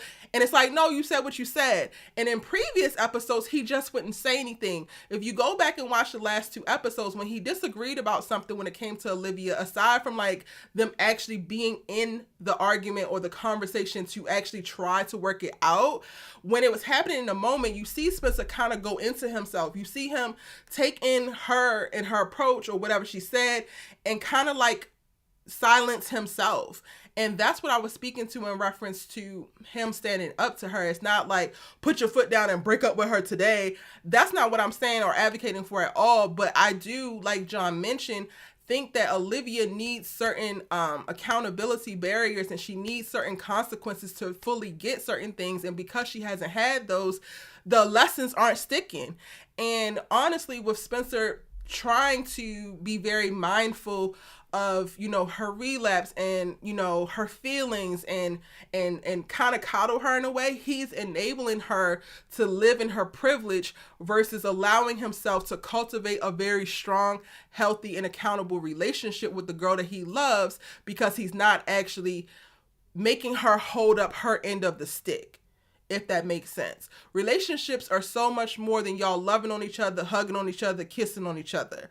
The relationships are also y'all pushing each other to be your best selves, checking yourself when you're wrong, because at the end of the day, once you decide to be a partner with somebody, y'all are kind of responsible for each other's manifestations out in the world. Like, I would hate to be with a man and he got me out here looking crazy. I'm zapping on people and calling people out their name and doing all types of stuff, and he don't ever once check me like, yo, you need to chill, because you was actually wrong in this case. That is now my partner's job. And that's all I was saying in reference to bringing up the question of, should he stand up to her, and then telling y'all my position of like, yes, he needs to stand up to her. One, he needs to stand up to her for him to get back to who he was, because that's who Spencer was. Spencer was going to tell you, like, he did it to Layla quite a bit of times. Like, he had smoke for Layla when he got them damn Hello Dolly tickets, and he thought that she was doing something when it came to Asher, or I don't know, whatever the hell he was jealous about. He said something. Like, Spencer has smoke for other people, but because Olivia seems kind of more fragile because of her previous circumstances, he doesn't actually have that. So ultimately, he's kind of shifted himself in that regard. And that to me is funny, because Olivia pointed out in last episode, like, oh, your change is like, girl, you don't even address or see how much he has changed for you, how much what you put him through in season 3 has changed him to be this kind of like muted version of himself. So one, he needs to stand up to her for him. 2, he needs to stand up to her for their relationship, because that's the only way that you actually build a stable, healthy relationship with clear boundaries and with solid accountability, is to actually hold each other accountable, right? And then 3, he needs to hold her accountable for her, because there's so many blind spots that Olivia has. And for her to want to navigate and thrive in this journalism space, for her to want to navigate and thrive in this activism space, she's way too impulsive. She does not think clearly, and she doesn't put herself fully into the perspective of those without enough. And he is literally the embodiment of that. And he has to be more vocal. He does. He just does. Child, official day, Sinead, that could come. I done already said what I had to say when I released those other 2 videos, and they came out the woodworks, and I said what I had to say, and they running around with my screenshots of my clapbacks. Enjoy. Take these clips too, because I still said what I said. I mean what I said. If y'all go back through the history of my channel, when I do change my opinion, I'll explain why, but I do it very few and far between because I actually think out the stuff that I say. And I really cover All American because I love the show. Like, I truly, truly love the show. I love the characters. I love how it was set up. I love, like, what they have going on. And Olivia was one of my favorites to begin with. So to see her journey and where she has arrived at now, I never expected her to be here. I wanted more for her. And I'm going to always speak about how she can actually get there. And honestly, it just creates beautiful conversations for us, real people, to have and to address. And like, it, I don't know about y'all, but a lot of media, especially if I see myself in it, it becomes prompts for me in life of like, well, damn, if I did the same thing, well, why did I do that? I can see that it's wrong here, but why didn't I see it was wrong for me? And how did this make me feel? And I check in with myself and all of that. So that's what y'all always gonna get on this channel. The Super Spalivians cannot like it, but I don't care because I ain't here for you. And guess what? I don't gotta be for everybody. You know, I just don't. He's always been an enabler and he gotta stop. So yeah, that's my last little tidbit on All American. Layla is the most mature character on All American. Say that with the most developed storyline. I got y'all IG. Hang in there with me. I promise. I got y'all. We coming to y'all very, very soon. Why John on the hit list? Oh yeah, John. Listen, I mean, you decided to say all that. I didn't put you up to it, so don't be DMing me talking about Erica. They on my head. But I got you if they do it publicly. But you know, they might do some sneak stuff because they have been doing some sneak stuff lately. And that even still make it to my inbox. But whatevs. Spencer definitely needs to check her a few times. Spencer walks on eggshells, but at some point he really do got to check Olivia. Olivia Defender's going to come after me soon. You got it, John. You're very articulate. You got it. They all reading from the same script anyway. So until their leader, whoever that is, you know, cultivate something new, they just going to keep repeating what they've been saying. Zai said, let them come, we ready. Erica, we had this convo. I agree 100%. I do like Spencer and Liv, but everything you're saying is facts. I appreciate it. Okay, you're requested for homecoming. Got you. Let them come to Philly. We ready over here. We ready. Don't let me get to singing. We ready now. Now, we not about to try to regulate E on her own channel. Period.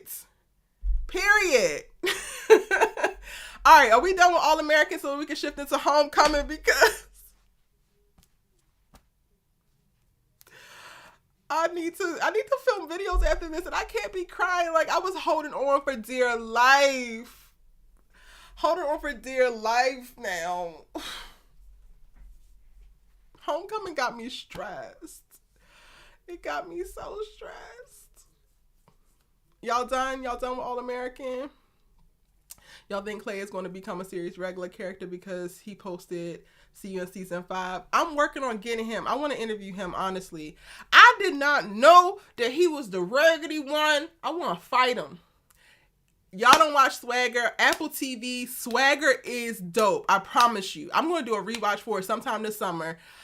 Swagger is so dope. Y'all gotta watch it. Clay plays a character in there that's raggedy AF, and I didn't even know it was him, and I'm mad about it because I'm like, yo, you're really good because y'all look like you look like you, but you did that for both characters. We gotta talk about homecoming. All right, let's go ahead and move on to homecoming. All right, let me go ahead and get my stuff off before I bring y'all in. I got y'all.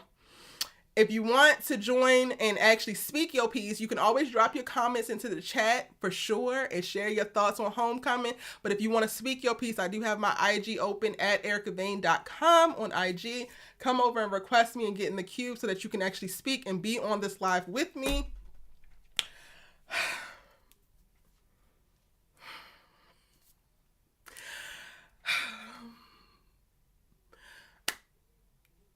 I don't understand how I got here. I feel very betrayed. Like, I don't know if y'all watch Power Book 2 Ghosts, But I went into that show, season 1, hate watching because I couldn't stand Tariq. Like, I was so ready for Tariq to die, and I was just like, I don't like him, but I need to see where the story goes. So I was 100% hate watching, right? And by episode 4, I was rooting for him. And I'm like, Courtney, what did you put in my, like, food? Like, what is in the air? Because I was 100% on the Tariq St. Patrick hate train. How did I get here rooting for him? And that's what All American Homecoming is giving me, because the way that I was like sitting on the edge of my seat, leaning into everything that was happening with Damon and actually like fully caring and like crying with him, I don't appreciate it, NK. I had signed up to not like Damon at all. Like, at all. And slowly but surely my walls have been broken down, and I didn't authorize that. Like, I really didn't authorize that. So the fact that you got me out here about to be boo-hooing with this boy who's dealing with his father with early onset Alzheimer's, no clarity in reference to his adoption, which he desperately needs, but he keeps ready to quit every 2 seconds that he turns a damn round. And then also falling deeper for Simone just because she's showing up for him. And I'm just like, the stress. I can't. I am having a very hard time. I'm hollering, y'all. I'm sorry. I hope I'm not bursting out y'all speakers. I am having a hard time. I am on Jermone's ship. I should not be stressed like this. I am Team Jermone. What are we doing? What is actually happening? I will say this. I do feel like, and Naya and I were talking about this in the chat. Naya, I didn't get the chance to read your messages because I jumped on here. But I do feel like Keisha jumped the gun with the emotional cheating conversation. And what I said to Naya in our chat was that I want us to normalize us being able to show up for people fully. Like, I feel like we've gotten to a place in society where you can't touch somebody's hand without it meaning something. You can't, like, physically interact with somebody without it being this big thing. And we need to get to a place where we can do that for one another. Even though I'm very much so aware that a lot of Damon's is also steeped in his romantic feelings for Simone, even though he does do this with other women. So for me, when Keisha made the comment about the emotional cheating, she didn't see anything yet. She only had the text message that Simone sent to everybody, like, oh, we're not coming back tonight. I'm hanging with Damon.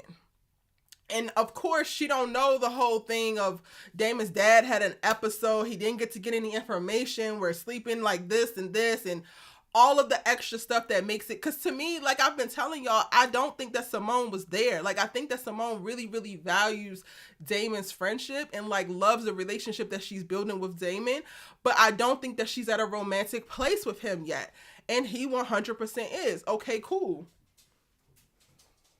My dog was sleeping, decided to come down here because he realized I wasn't up there.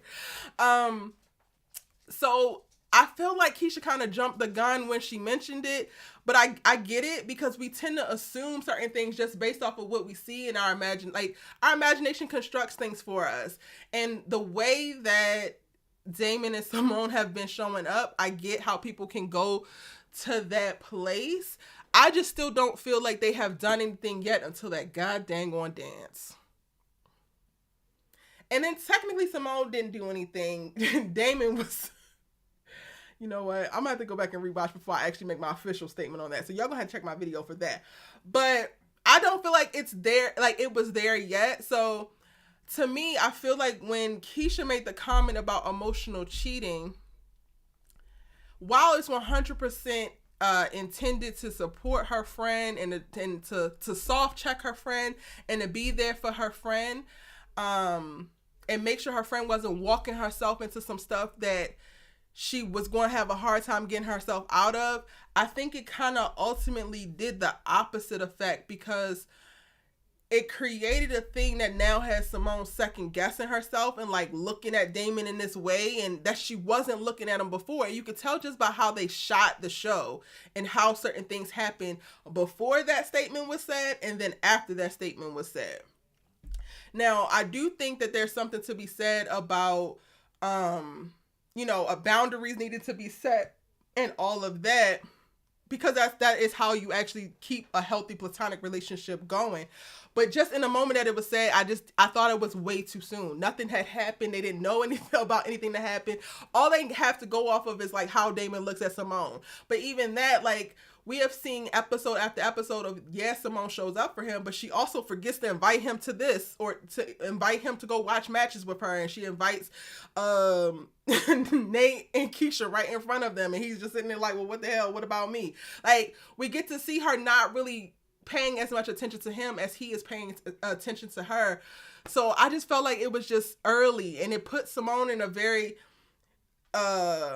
pre-spiral place, and I'm like, great, now this is going to become a whole thing. Now, the thing that I do think that Simone could have did better in this episode was to communicate more, like over communicate. So like, Jordan, I gotta reschedule, but it's because my friend's dad has an episode and I'm in Chicago right now. Like, over communicate and be 100% clear. I think that all of that also mitigates any of the messiness becoming additional drama later on down the line, and it truly communicates your intentions.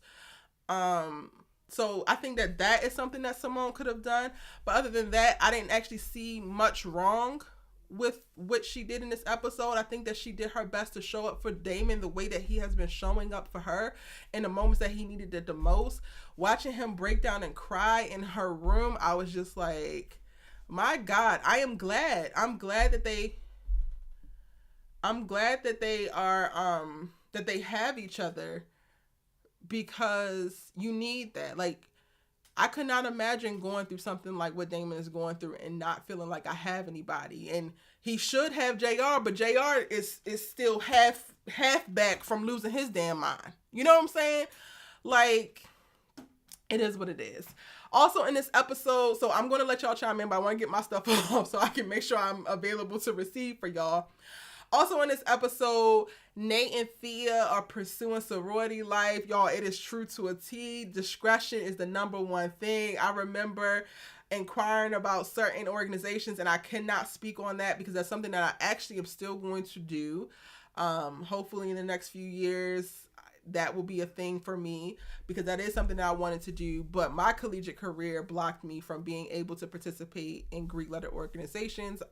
It was literally put to me at one point like, well, if you want to pledge, and you're going to have to quit the team, and they're going to have to give you a scholarship. And clearly that wasn't going to happen. So, okay. But all of that was very, very true. And they literally just tapped the surface with it. And I loved it. Again, All American Homecoming does not miss when it comes to authenticity. I hate that little raggedy girl just wanted to use Nate to reach a quota. I hate that Thea wasn't seen in the way that she should have been seen, but I love what that did for setting those two up to be BFFs. It is giving, and it won't stop giving, and I am so grateful for it.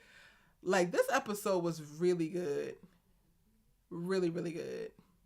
But without me continuing to ramble, let's see what y'all saying in this chat. And I got 4 people waiting on IG. I got y'all. I'm gonna read off a couple of these comments in the chat, and then we're going to go there.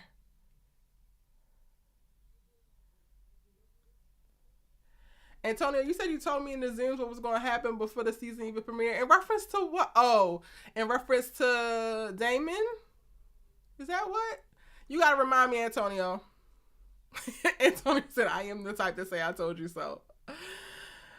Now it says I'm quiet as a church mouse. Damon is coming and I'm here for it. Like, they have more chemistry than she's ever had with Jordan.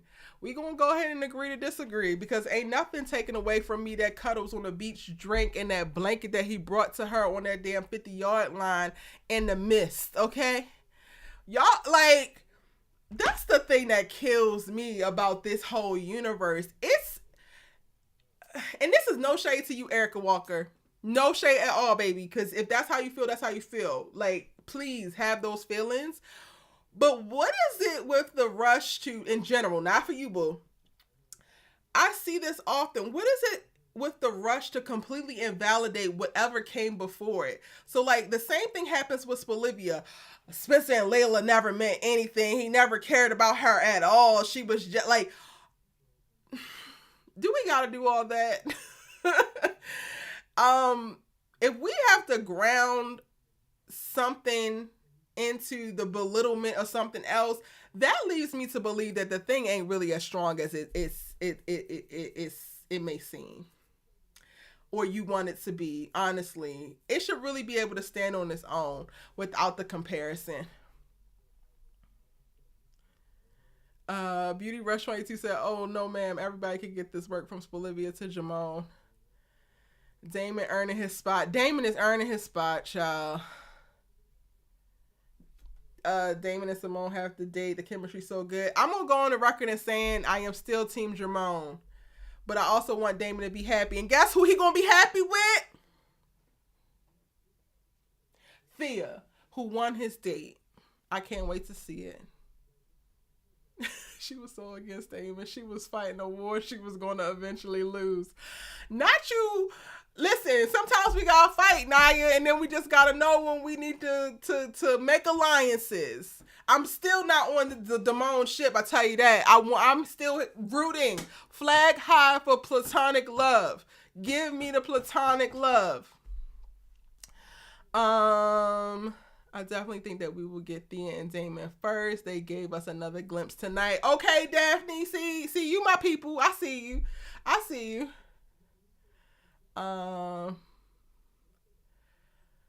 She said that because Simone was being Damon's mouthpiece. I don't know what that means. Willa says Keisha is right. I don't know. I think that if Keisha would have saw what happened at the dance, then she would have been right to say it. I just think that she said it too soon.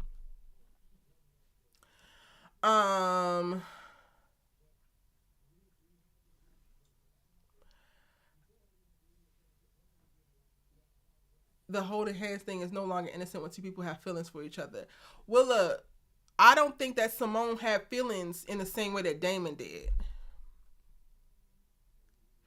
The way they was dancing was a whole lot, y'all. Like, I was like, not the spin. Spin your ass back around. What is happening here? Not to mention her feeling comfortable enough to fall asleep. That is real. Like, that's just college. Antonio said, let's not act like Tamar's the only one making googly eyes. I did not say, I don't know if she's making googly eyes. I think that, and this is one of Erica's nuanced takes, I think that, I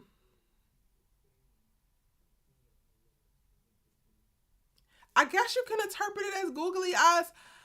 For me, when I think about Simone as a character, aside from Dane, we don't really have clear, like, visibility into all of her relationship, whatever.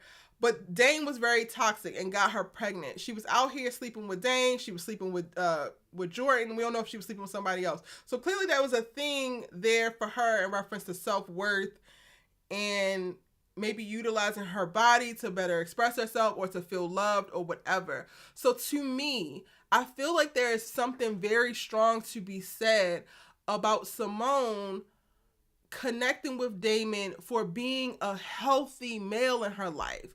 Like, aside from Jordan, she hadn't experienced it. And maybe Spencer, but Spencer's like a friend. And actually, yeah, why didn't I say this before? Simone and Spencer, I guess, because they haven't spent we don't see as much one-on-one time with them, but he is also huggy and supportive and like all of that. So to me, I feel like she's embracing anybody that's going to give her that healthy love, that like male love that she wasn't getting before. And it's very interesting for her to have the dad that she has and still need that from all these other guys out and about in the world. But that's what I kind of look at it as. So while Damon to me is googly eyeing her because, oh, I'm into her, I feel like she is looking because it's almost like, damn, he really cares about me. Why or how? And like, I imagine that she's processing a lot of that as well. But again, that's another one of Erica's little nuanced takes. So 10 toes down for... I can't say Damon. But for Damon and Thea, damn it. Because I don't know about that name right about now. Erica, I'm putting it on the record now publicly. I need Thea and Damon now. I need it now. They keep giving us little crumbs and they ain't slick. Listen, I'm here for all the converts who didn't see it before, but now y'all see it. Let me go ahead and patch people in because I know y'all getting sick of me. Y'all are sick of me holding y'all hostage over here. Not my voice trying to go, child, because y'all got me out here cutting up. Antonio, I went ahead and requested you.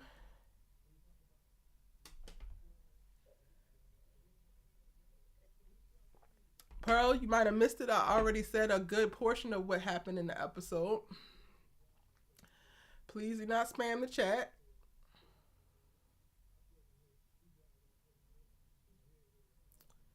And Willa, that's perfectly fine. Amara can think it's weird that they held hands, but I'm just kind of like, we need to normalize it. Period.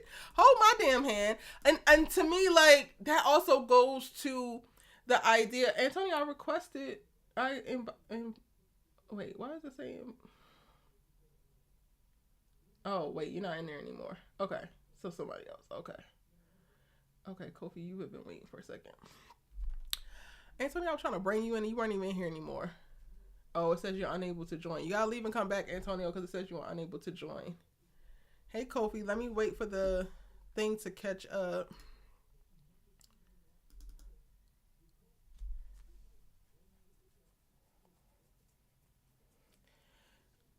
Okay.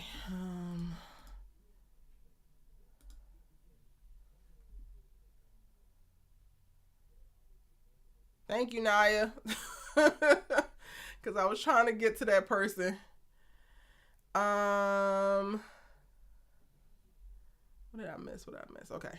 I got Kofi who's going to give his thoughts, y'all. But I'm trying to get the last little things that I might have missed. Damon, you are her brother. And so it says, and you know how I used to feel about Simone. That's why, come into the live, because I was trying to add you. Reed, come back in, Antonio, because I got to hear what you think. Who in their right mind would cheat on JR? I mean, JR gives shifty. I ain't even gonna hold you. Yes, Erica, exactly that. I keep going back to her vows when she said that she had never felt so safe and so loved. I think in the sense of Jordan, Damon provides that for her. Team Jamone, though. Yeah, and it might sound selfish, but I want her to have all of that. Like, from all of the men's. Here, listen, black women deserve to be loved on. Shit. Hey, Kofi. Yes, Erica, exactly that. I keep going back to her vows when she said that she had never felt so safe and so loved. I think in the sense of Jordan, Damon provides that for her. Team Jamone, though. Yeah, and it might sound selfish, but I want her to have all of that. Like, from all of the men's. Here, listen, black women deserve to be loved on. Shit. Hey, Kofi. Hey, what's up? Can you hear me? Yeah, you hear me? Yeah. Yeah, what's up? How are you? Cool, man. I had to take off my glasses after watching this episode, man. I'm like, I'll give a quick thought about All American. Again, solid episode. I think we're getting back into the swing of things. That point that YouTuber made about Olivia, I'd never seen anybody make that point, but I think she might have been onto something with that.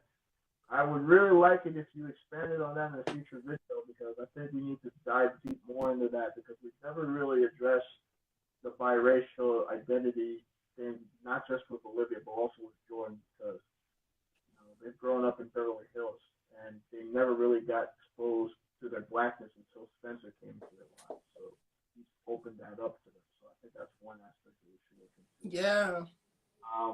Quickly, I was happy for Spencer when he made that play on special teams, and for Jordan for scoring the game-winning touchdown. I was proud of Olivia, but then when Jordan dropped a tidbit about Wade.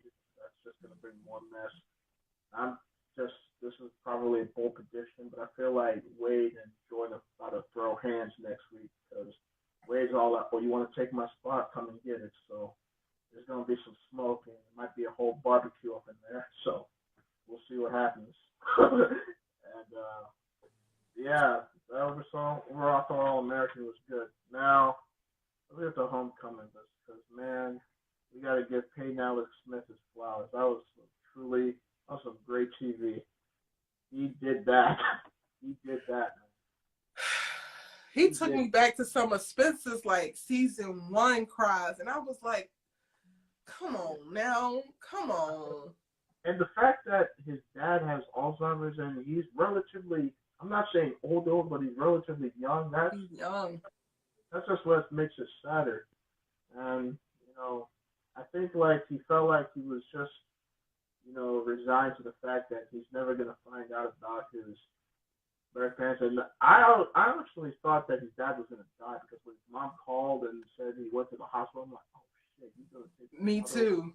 And then that would have made him feel really bad because he just said, I should have just appreciated the time I had with him and just, enjoy that. But then his dad drops that tidbit about JR's mom, and now it's like, okay, now what's going on here? I thought the DNA test said the yarn. Right, like why are we getting circled right back to JR's mama? What does she know? We already know that that's not gonna. That's probably gonna be exploited. I'm gonna touch on the other storylines before we get to the big one because I have some big thoughts about that. I thought Tika and Nate's story in this episode was really, really good. I'm glad Nate stood up for herself. And that was so beautiful that we get in this friendship between Thea and Nate. We always thought Thea was just going to be this mean girl, but we slowly see that this girl has a heart. Like, she gave $50 to support for the All-Star thing that Damon was doing, so that was dope. And then the fact that she gave her flowers saying she's dope and that she's, like, really, really cool and that you've helped me see that. You got another friendship going. That was really, really good. So I'm here for the Thea Nate friendship. And I can already tell that's going to happen because I've seen the promo for next week. They're hanging out at this party, so you might see more scenes with them. That was cool. Cam doing his thing. I mean, I guess Cam looks so good in this episode. Mitchell, what the hell is happening?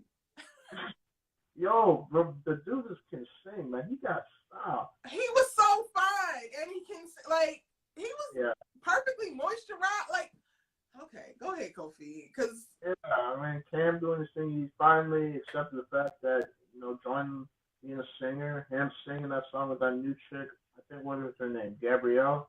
Mm-hmm. Yeah, but I also think Keisha probably caught his feelings some type of way because they was going to hang out after that. But they said, you know what, Raintree, I'm going to hang with Gabrielle. I mean, Keisha, you did say you wasn't looking for a relationship. You just said you needed a friend, so you can't look disappointed. I mean, y'all not together. So when he was singing and she was staring at him the way she was staring at him, I said, girl, if you don't get your man tonight, he's going to be gone. Go get your man, girl. Exactly. I mean, he feeling you feeling her. So y'all might as well, what are y'all doing? And then JR, I'm glad that he apologized to the team. I'm glad he was honest and he was transparent about everything. I know you still think he's getting shifty, but I'm going to give him a pass because he went through a lot. The fact that he did, but it took so much to pull that out of him. It took Damon getting on there and getting on stage and telling the whole damn world that his father has early onset Alzheimer's for you to tell your teammates that you abandoned why you abandoned them. Hey, sometimes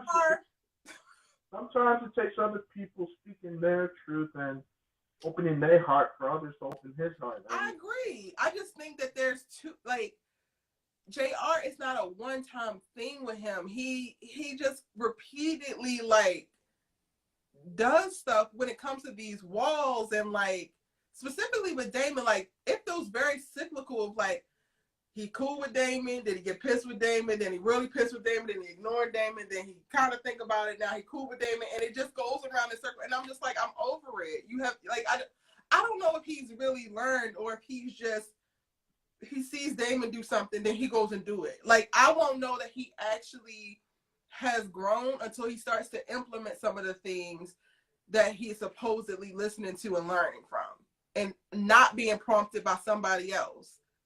Okay, fair enough. But I thought that, you know, he did the right thing here, and hopefully now, I think he's gotten back into the good graces of the team, because the team in the next episode, I think he's back on the baseball team. So we're good at that.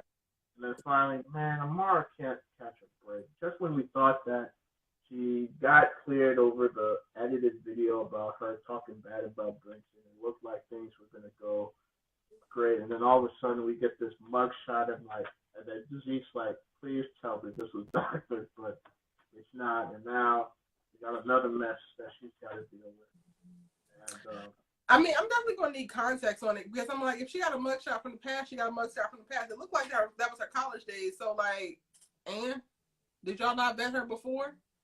Well, I mean, I don't know. I think somebody's out to get her, because for that to just leak all of a sudden. And besides, wouldn't you have to disclose something like that when you're applying for a job anyway? So, or like a background check. Right.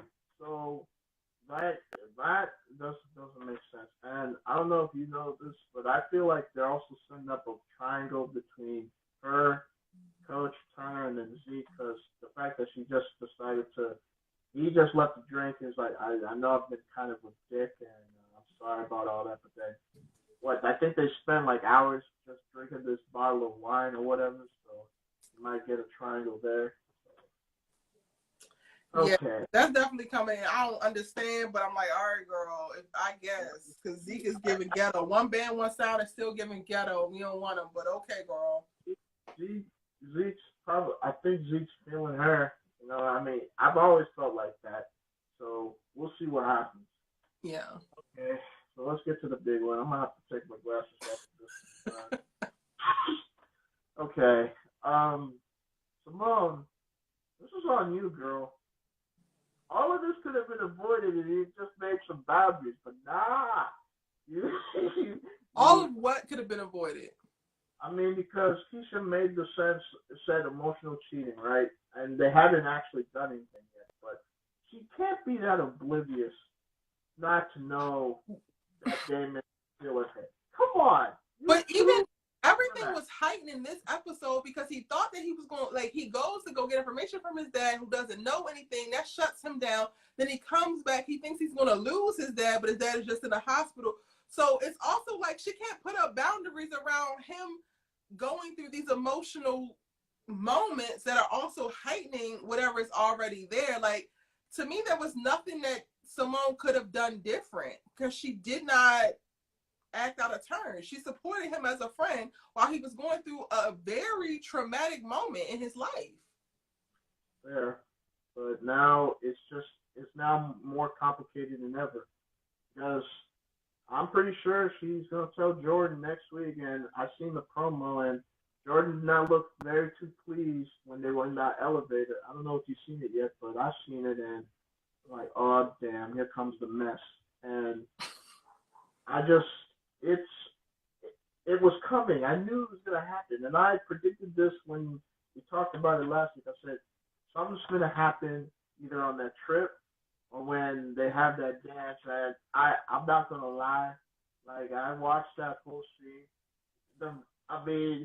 Her hair laid, him with his clean suit, and then not him turning on better by Khalid, who is one of my favorite R&B artists. Like, if all Americans gonna do anything, they gonna give you the perfect score to the characters picking up something. I was like, not this song, not this song. I mean, especially the lyric. You just say we're friends, but I swear when nobody's around. That was literally going through my head when that whole came on. I said, oh shit. I'm like, and my heart was beating. I was like, oh shit, dude. All American is famous for it. Like, there's certain moments of like sound and score. Like, I will never forget one of the times that I really realized when All American does music very well is the episode in season 1 where Spencer walks into that Beverly Hills party for the first time, and like the music creates the ambiance of like, this is the life, like, and then it's like the flashes of the Adderall kids and the girls and the boys, and I'm just like, they got me, they got my ass up in it. The music is bringing me in it, and from there, they have very, very specific moments in time where music really helps to trigger, like, oh, this is about to be a moment. And tonight, you were 100% right. As soon as he started playing that song, I said, oh, we are in trouble. I feel like you go hold it against me. Now I feel like you ain't gonna listen to his music no more. Like, it's not all the songs. It's usually just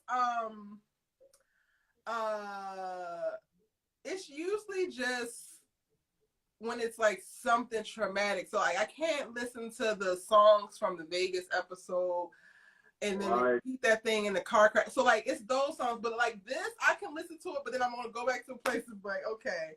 It's just when it triggers something traumatic, like not traumatic, but like it triggers something negative for me, then that's when I'm like, I'm gonna avoid the song.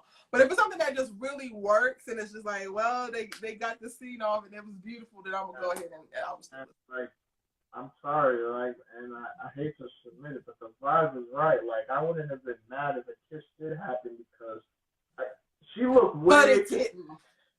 She looked way too comfortable. I'm sorry, E. She looked way too comfortable. Like, the way, not him doing the whole spin, and it's like, oh, they keep the spin is where it was like, okay, now we have gone off the rails. We have left. No, this is not. Oh, the spin, that was a problem. But everything up until that, I was fine with. Yeah, the train's out the station. So I don't know what Colin Jordan is going to do. Clearly, we are in it. This has become a full-on entanglement. Now, y'all ain't. No, it is not. All right. Now, not you rushing to make this a damn entanglement. Well, I ran out of there before anything could actually really happen. Okay. Now, all of a sudden, they Jada in August. What are you talking about?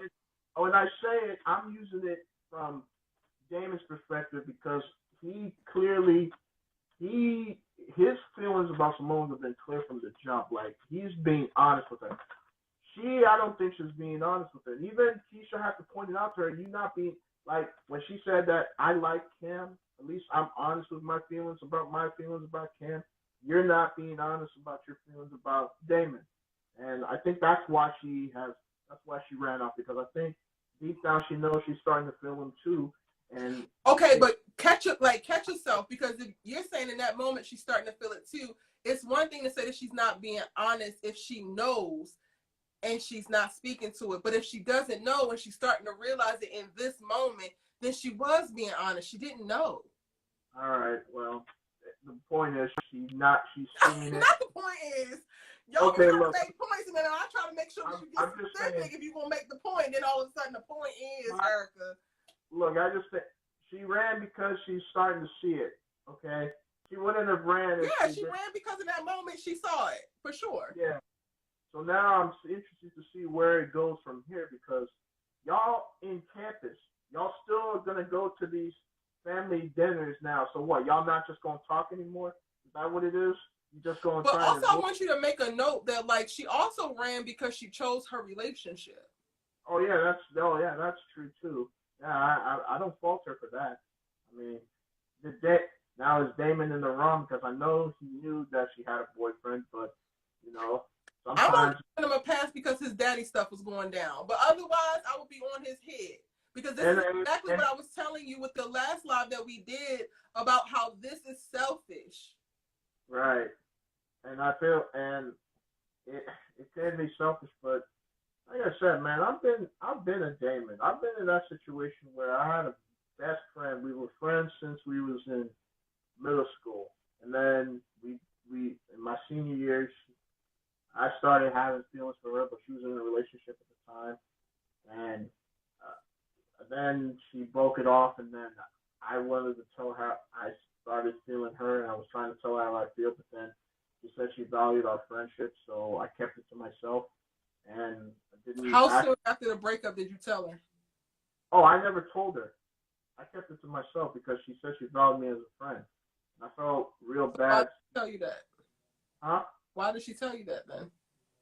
Why did she tell? Oh, well, because I asked her what went wrong in her relationship, and she said, well, we just grew apart, but I still like hanging out with you. And then I thought I was going to, say what I wanted to say, but then she told me that she values our friendship, and then that gave me the feel like, you know what, I don't want to make things more awkward, so I'm going to just keep my feelings to myself and just keep it going on. And it sucks, but no.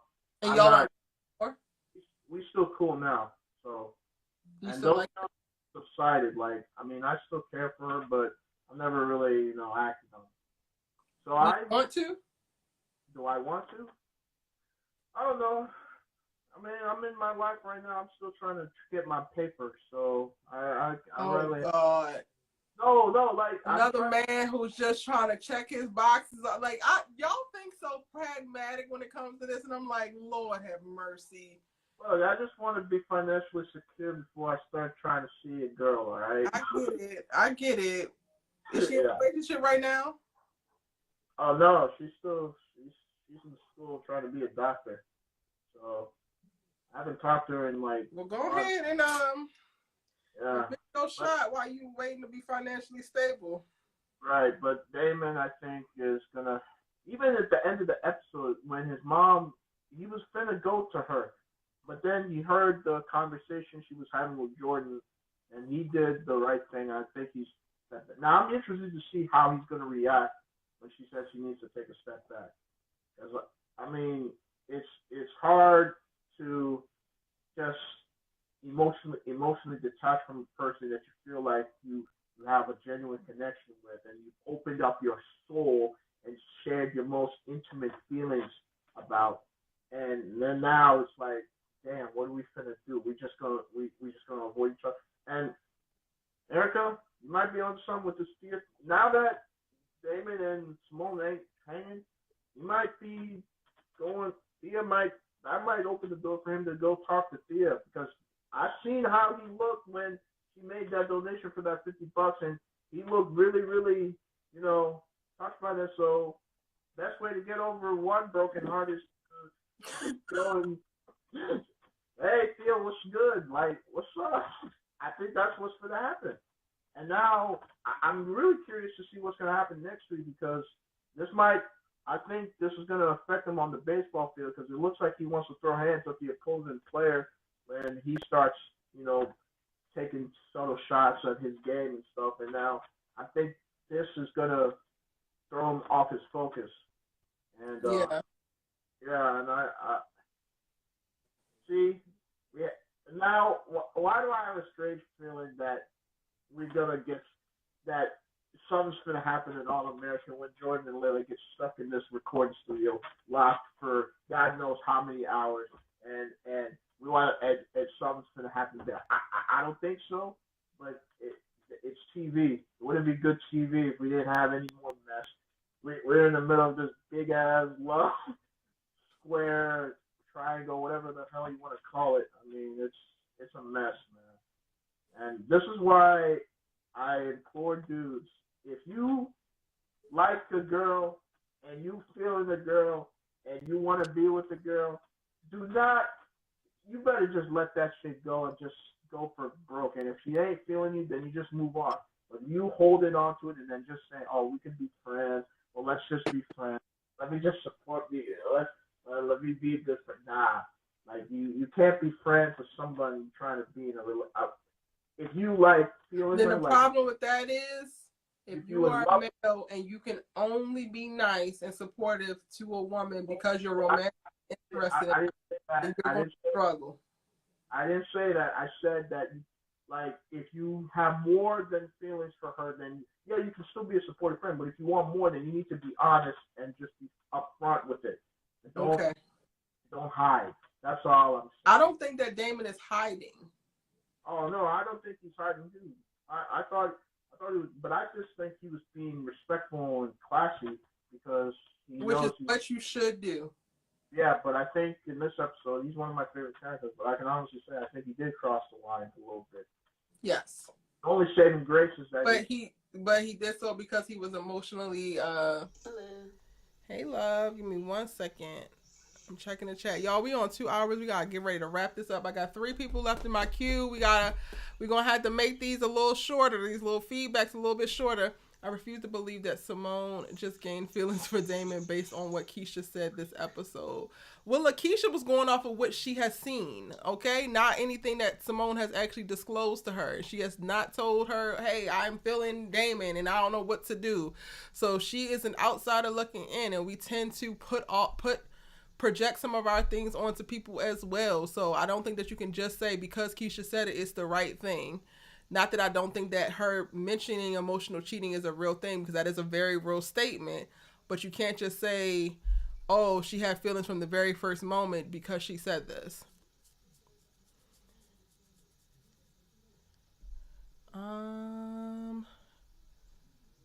Okay, and we got that you can just say because Keisha said it, it's the right thing. Not that I don't think that her mentioning emotional cheating is a real thing, because that is a very real statement. But you can't just say, oh, she had feelings from the very first moment because she said this.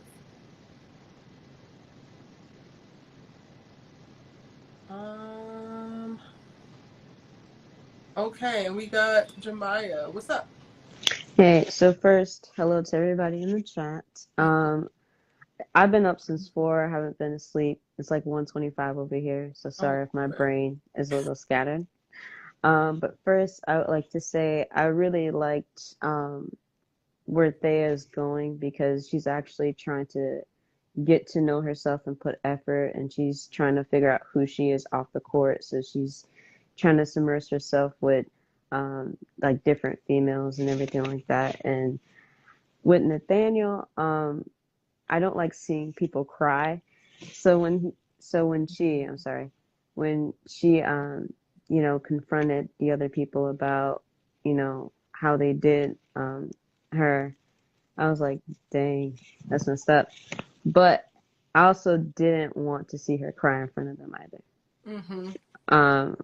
I didn't want them to see the satisfaction of her being sad, and I actually love that Thea and Nathaniel could actually come together, and he could give her that supportive friend that she needs outside of the court and besides Simone. What else? I loved. I think it's gonna take a while for Keisha. I think it's gonna take a while for Keisha to be just Cam's friend. Like you said earlier, when you know he was singing, and she got that look in her eye. I was like, I don't know, you might have wasted your shot there. And then towards the end, he was like, you know what, I'm gonna just go kick it with Gabrielle. And then I think in the next episode, in the synopsis, they have like a confrontation, and then she realizes that she's gonna have to focus on herself, which I'm here for. But they kind of lost me with the Simone and Damon thing, when she was like, I don't have money to go see Jordan. And then Keisha was like, oh, you can just work this waitressing job, get some money, and then you can fly home. And then, like, towards the end of the episode, she just called him and was like, I need you to come here. I was like, so what was the point of you waitressing if you were going to use that money to go see him? But anyway, yeah, I know it's a lot of people up in arms about, like, she's been emotionally cheating this whole time or whatever like that. And I'm with you. I don't think she was emotionally cheating. I just think that in her perspective, like we said, like, she's just trying to be there as his friend. And hold on, sorry. Can you hear me? Mm-hmm. My audio sounds like it's going out. Hold on 1 second. Yeah, but anyway, I don't think that she's emotionally cheating. And I, like you said, until Keisha said that, and then she didn't realize it until the dance and she kind of stepped away. I think that'll be really interesting to see how they navigate their friendship from there on. Like, is she going to say, hey, you can't do blah, blah, blah, blah, blah, blah? And is he actually going to be willing? Is he going to be one of those friends that's like, I value our friendship enough to respect your boundaries, or my feelings are too much for you, so I'm going to be willing to step away. So that's all I have to say. I'm going to keep it short because I know you got a lot of people. Really interesting. It's going to be really interesting to see, especially because they have become very, very reliant on supporting each other through this freshman year, this transition into this very new space. I think I have an idea for what side Damon's going to choose, but I ain't going to speak on it now. Thank you so much. You're welcome. I know you got to get to other people, so I kept it short for you. I appreciate it. Talk to you later. Talk to you later. Marcus needs to intervene now because it's out of hand, or I might have to do it one band, one sound. It's too comfortable. He's too comfortable, yo. He's too comfortable. I just feel like Amara can't catch a break like every damn episode. I just feel like even if she does have a mugshot, who cares? What does that mean about today? Did she go get it last night? Oh, all right then. So whatever these people are trying to do, whoever's coming for her, Antonio, I accepted you. They need to get it together. I don't think that you can accept from the computer though, Antonio. So you might be having problems. You might have to do it from your phone.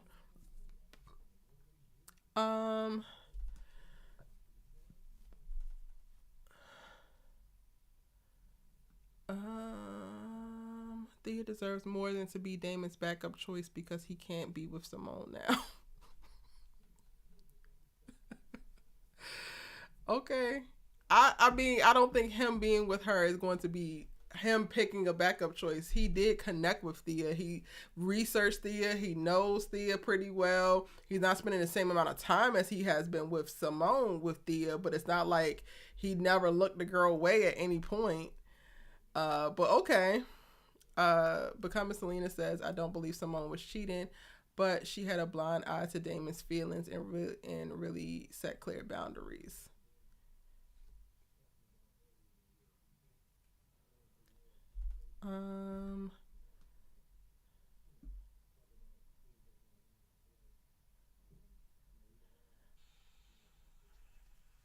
Antonio? Okay. It was black at first. I couldn't see who it was. Yes, I can see you.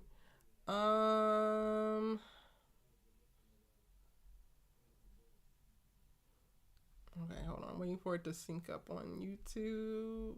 And then I'll patch you in. Not y'all going back and forth talking about Simone made the commitment. All right, Antonio, what are you? Okay,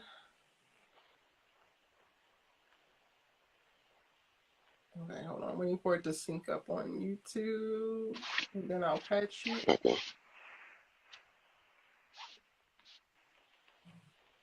Not y'all going back and forth talking about Simone made the commitment.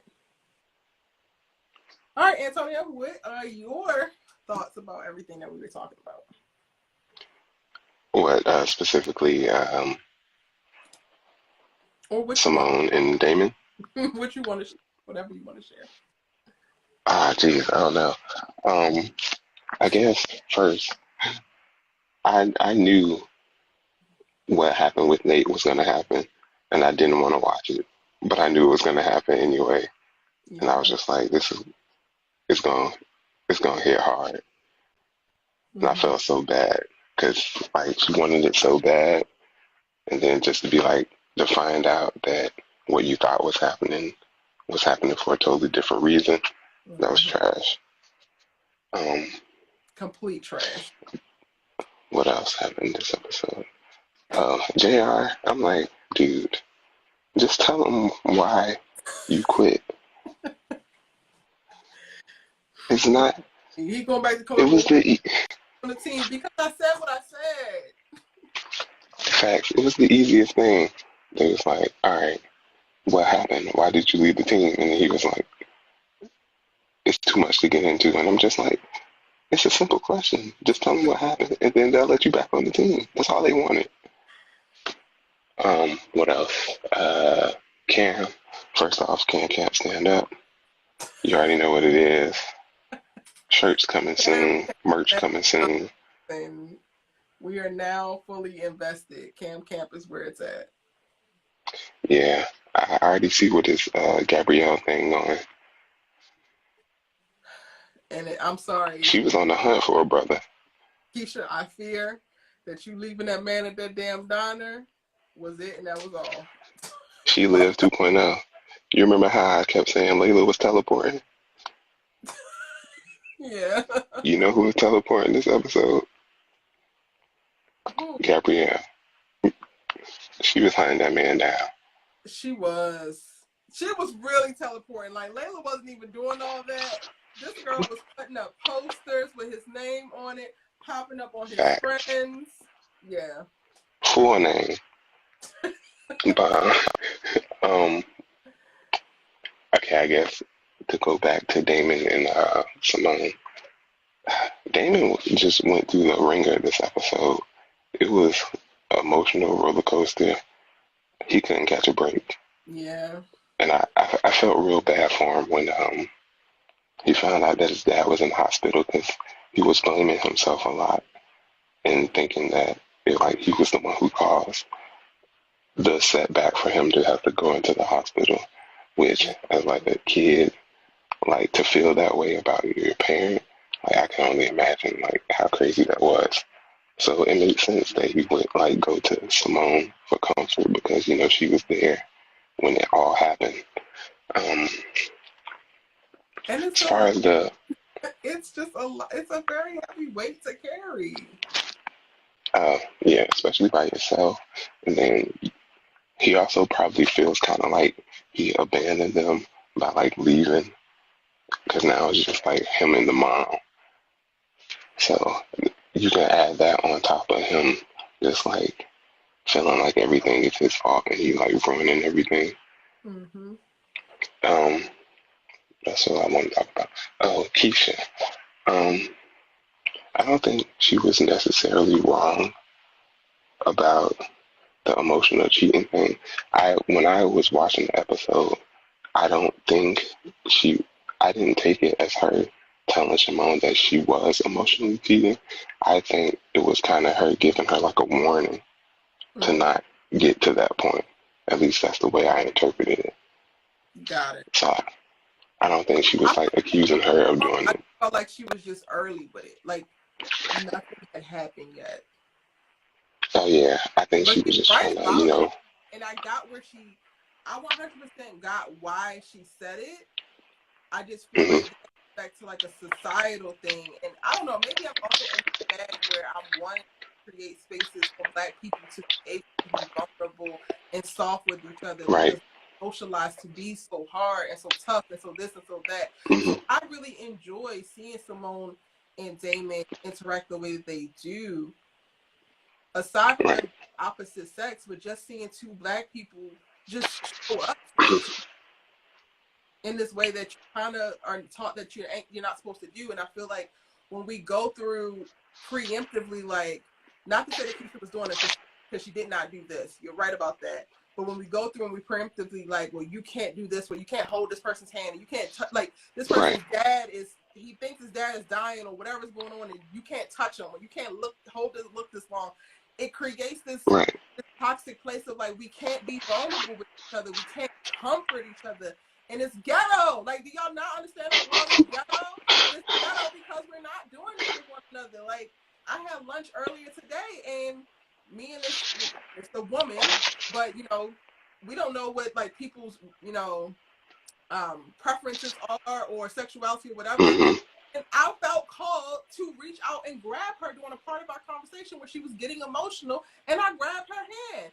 And I started to stop myself midway through, and I said, no, I'm going to grab her fucking hand. And I would do the same thing if it was a man who was also expressing something similar in that moment. And I'm not apologizing for doing it. So Yeah, I think that's like a microcosm of a bigger societal issue Yeah, with I the agree. dehumanization of people Yeah. and the lack of empathy for people in general. And we So create yeah, constructs around certain actions and vilify them in order mhm. to basically socialize us to understand not to do it. And then we just don't be doing it. And then we all wondering why we running around here needing a damn hug. Yeah. I'm See, really about this. I had like no problems with what Simone did this episode except for the omission and ducking and dodging Jordan. I'm like, if you didn't feel like you were doing nothing wrong, then there's no reason for you to not tell him the full truth or to avoid his calls. Like when he was there, she told him that he has to learn to accept her Damon's place in her life, and he said that he would. So I don't see why she felt like she had to hide that information from him, Yeah. and that's And I why gotta go and back that's and why watch I my video because I only saw the one time when she was with Auntie Amara and she brushed him off the phone. But I don't recall any of the other times because I was trying to fast forward and get ready for this live, so I might have missed. just the text when she was like, I have to reschedule, but she left out the part that she was going with Damon to visit his family, Mm-hmm. and I feel like if you didn't already know in the back of your mind somewhere that you have some sort of emotion towards this other person, then you would have had no problem volunteering that information without being asked. Even You know what I'm saying? knowing Jordan. Yes, because they had had a I know she conversation didn't know about it. all the information, As but I far, understand why she didn't. yeah, because I'm saying like they generally had a good track record of having conversations about a subject, addressing that subject, and then moving on with Right. that. And I don't think that she kept it out because she was trying to like hide that she had feelings. I think she kept it out because Hmm. in the space that she was in, she was trying to be fully present for Damon, and she didn't have time to give Jordan 20, 30, 40 an hour minutes to like come to grips with her going to Chicago with him. I can see that. That would have taken. Yeah, I can see that. But I'm also of the mind of like she, But whether she wants, sorry, I do agree that she should have said something. I just get why she didn't. yeah, and I think a part of why she didn't, or why it was a little easier, was because I really do feel like she already knows that she had some sort of unresolved type of feelings for Damon other than just their friendship. I think she's been fighting it herself internally, and she just hasn't. I think she kind of been like stuffing her feelings down about it and pushing it to the back burner and just putting it under the guise of just being there to support him. When, while yes, that is true, but I don't think it was mutually exclusive. Her like having feelings for him and also wanted to support him. Because like in the previous episodes, yeah, they've always been close, but even in the beginning when she was at that when she was at his house talking to the mother, I think she was starting to think about her feelings for him then too.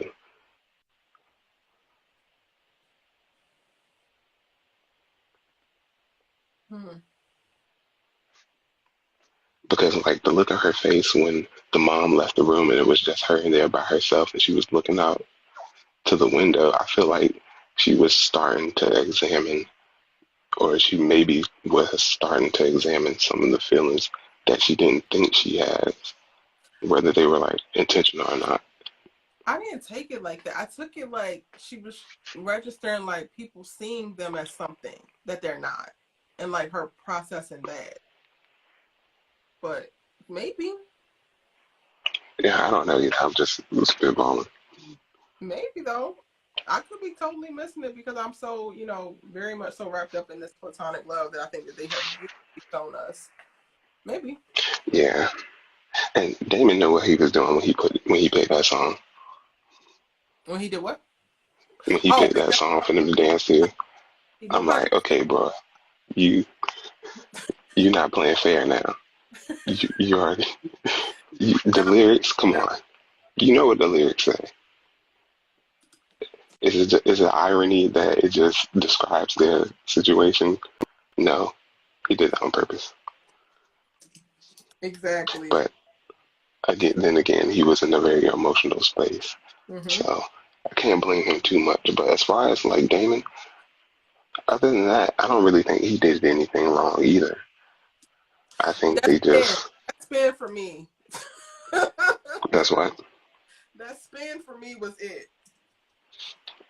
Oh, oh yeah. If you just friends, then you keeping arms around the neck, hands on the side, swaying back and forth. That's the only type of dance we doing as Way back friends. and You, forth. What are you we ain't, turning around for? Why are we hugging yeah, from behind? No, yeah, facts. no. With the head on the chest and the look back, nah, it was over then. Child, the heart But palpitation. yeah, other than that, um, did I miss anything? I don't think so. I gotta go back and Yeah, review the episode in all honesty because aside from Nate, Thea, everything else was really kind of a blur for me. yeah, I think that's pretty much I think that's all I got. Hey, thank you so much, Antonio. No problem. All right, let me try to get everybody else in here. Y'all got me on here. It's almost 2 hours and 30 minutes in. Hold on. Yeah, we got Antonio. You gotta drop off. I don't know how to get rid of people on here. Lord help me. If anybody ever Yo, comes me neither. I was just thinking to myself how to do this.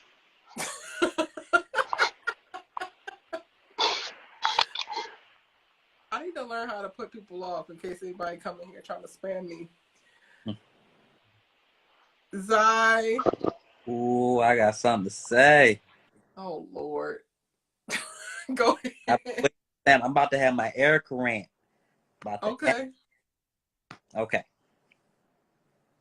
Simone Hicks, aka Simone Baker, back to Simone Hicks.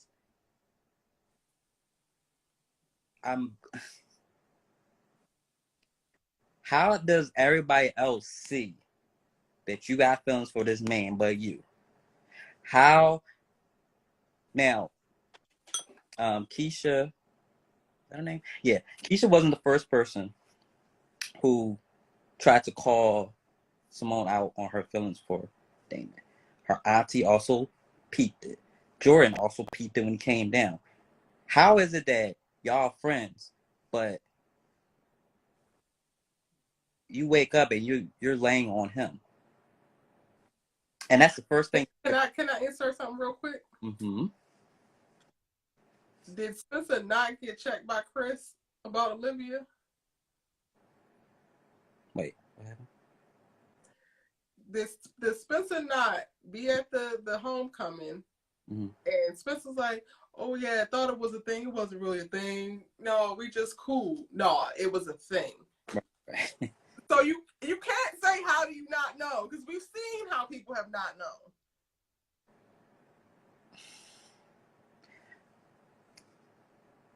Okay.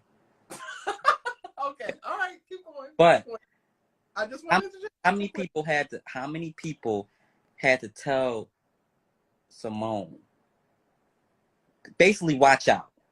Like, we get it, you got a man, but boys applying pressure, and at some point, that pressure you're gonna give in. Like, at some point, you're gonna like. She was developing feelings. Now I get you. She wasn't purposely trying to get have feelings for this man. She wasn't purposely trying to do it. She does love Jordan. She does love their relationship. But it was just like you put yourself in too many situations where you started to actually catch feelings. I told people last week, she got feelings for this man. Oh no, she wants to be, oh, she only looks at him as a friend. No, she got feelings for this man. And she finally got called out on it. She's been getting called out on it. I don't know how many people had to tell her. Nathaniel said something to her about it. Jordan said something about it. Her auntie said something about it. Everybody doesn't say something about, like, if that's your friend, why are you ignoring your boyfriend? Who's supposed to be your husband that now is your boyfriend. How are you ignoring? I'm also very jealous. And you told him when he came down here, you ain't got nothing to worry about. You ain't got nothing to worry about that. So you ain't got nothing to worry about that. Why are you hiding? Like, what you hiding? Like, I don't understand. And then you about to kiss this man, and then had to pop in you. Oh shoot, I ain't supposed to do that. But how you about to kiss somebody, but you ain't got no feelings for that man? Make it make sense. Listen, when he played that damn song, I'd have kissed his ass too. He had feelings for that man before that song was played. The fact that you said okay to a dance. Okay, so I think okay. I understand that you want a platonic relationship with the man. I understand that. But no, okay, but I want to be clear about the feelings thing, because I also think that there's levels to the feelings. Damon makes her feel safe. And that to me is different than like knowing that you have romantic feelings for somebody. Mm-hmm. And to me, both of those can create a moment where something more could happen. Whether you are romantically attracted to somebody outright, or somebody makes you feel so safe that you kind of lose yourself in whatever the moment is. And I'm thinking that I feel like it's the safe thing more. It's like the feelings that she feels, like the attraction and connection that she feels to me is that of like really enjoying, like she feels very safe with him. Which could also be worse. I don't know about that. But, you know, that's another conversation for another day. Somebody who's been cheated on and actually cheated on people. The people who have cheated on me, they've always cheated on me with a friend. And it usually starts off as a friend. Mm-hmm. Builds towards something else. And the tea leaves were already being planted. You know, when she gave that look to that girl who was taking him out. Like I think Damon was going out on a date with her. She gave that look. That was one more. It was just like they've been planting these little seeds of them having it wasn't just friends. And you could have said Keisha's comments was a little bit premature, but at the end of the episode they end up being correct. Emotional cheating is a thing, and it's like, if you have to sit back and you have to take yourself, the same thing we complain about Olivia, you have to sit back and think about, would you want Jordan doing the same thing to Layla? Would you want him getting that close, which a lot of people think that they're already getting close? You know, would you want that for Jordan? So now, you know, when Jordan comes down there, I guess next week, my question to her is like I already felt something about this man. And he's like, no, ignore it. It's just a friend, it's just a friend. There's a song that's like, friends don't look at each other like that. They always be looking at each other. And then what the writers did this episode is, finally this episode, she touched his hand. It wasn't the other way around. And I felt like when she touched his hand, it was like the writers kind of showing everybody the feelings are mutual. You were I went with you to see your family. Normally when a friend meets a family man, like when you meet your family, it becomes a little bit deeper. Like even that Baby Shay though. Baby Shay, that was one. But then he introduced you to his family now. I mean, she already knew his mom because she seen him on campus. But you met his dad. And that's a lot of people, I don't think it's to meet, you know, his dad, especially in the state that he's in. Mm. Like that you at a dime was like, all right, I'm gonna use my little Sky Miles to fly to Chicago, but you I ain't, definitely think Damon bought that ticket, just to be clear. all right, but you ain't used those Sky. And I think that she showed up for him, honestly, because he showed up for her at a time where she really, like, she never had panic attacks before. And he saw her through that. So I really kind of feel like she owes him. Not that she did it because she owes him, but like she's going to show up for him in his worst moment the same way that he did for her. But you ain't use them Sky Miles to visit your man. She didn't buy that ticket. That's what you say. I don't think that she bought that damn ticket. But she must have, because then she had to, if you go by, the episode, she needed money to try to fly home to see her man. That's why she didn't have money to go to Chicago, and Damon bought that damn ticket. No, after they went to Chicago, right after they came back from Chicago, she went. Exactly. She didn't have money for Chicago, and she ain't got money for LA. I just don't. It doesn't sit well with me. Like, I kind of I knew this was going to happen. I knew keep on playing with fire, you're gonna get burned. Like, well, I think I want to figure out how do we find a place, a healthy place that isn't playing with fire, but is more connected than where our detached world is right now. Because I hate the idea that you can't get close to anybody other than your person. Like, that to me is part of the reason why our world is shitty now. I get it, but it's like how they met. He came with the pressure. Like, no, for sure. But I'm just saying in general, because like I even like make the note of Damon interact with other girls, like with Thea. When he is with Thea, he's nurturing and he sees her and he's like, it might not feel the same like with Simone, because Thea I feel like is a lot more closed off, but he's like that. And I don't think that part is a problem. Like, I think that needs to happen more, specifically between Black men and Black women. So yeah, same thing with Keisha. Like, he cares about Keisha, and he, like, Damon is a very nurturing person. He is, but and we need more of it. Like, I'm not fault. Like, they crossed. Like, I feel like he crossed the line with that damn spin today. But other than that, I feel like he's done a great job of really towing the line and showing up for these Black women, loving on them because we need it. And if we continue on with this narrative with I get it. Like, people are out here cheating and doing things. And to me, that speaks to something else that's happening within relationships. Mm-hmm. But the answer is not society continuing on to be very disconnected, not being able to be vulnerable with each other, not being able to be honest and authentic and all of that with each other. That's not the answer to me. I get it.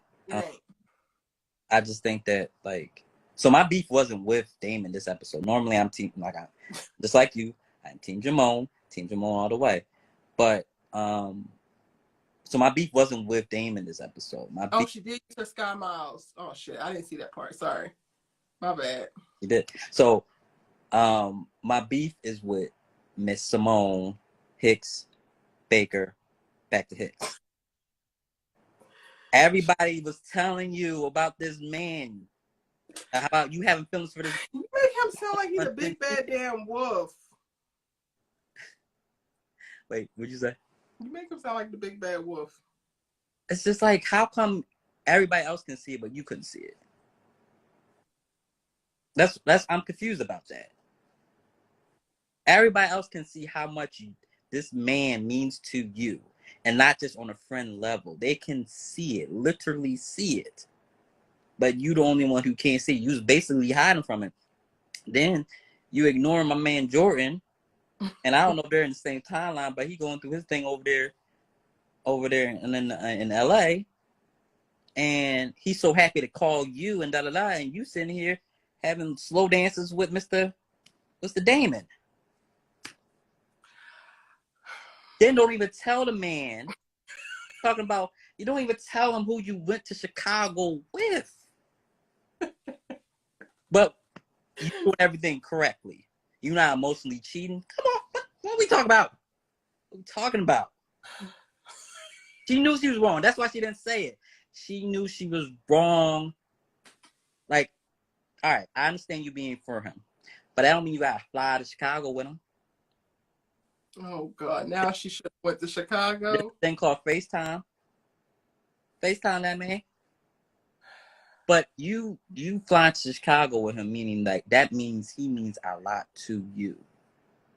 He does mean a lot. It could be a friend, but it's just like that means he means a lot to you. So, and then how you're hiding it from people. I always felt like she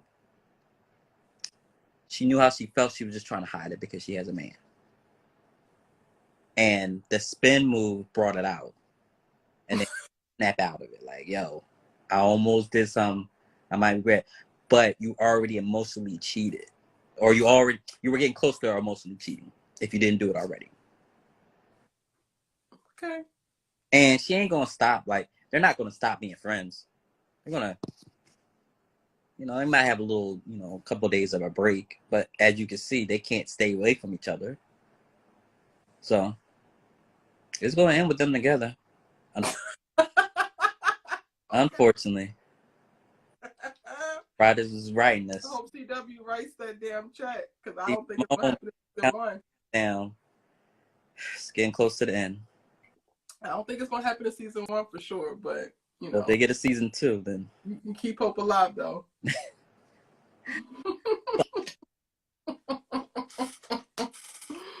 Team Jamal, like camp all the way. There we go. Camp, Team Jamal. All right. And that's it. That's all. Yeah, that's it. Yeah, I think Shari said Thea and Damon's name is Dia. I don't know how I feel about it either, but whatevs. I would like that. I just don't think they're gonna do that. We just gonna have to agree to disagree, friend. I would like him to. I would like Damon to be with Thea. I don't think that's end game for him. I would like for them to date. Oh, I'm not even speaking about end games because honestly, All American has ruined it for me. Well, I don't think that. Okay, I think they will date.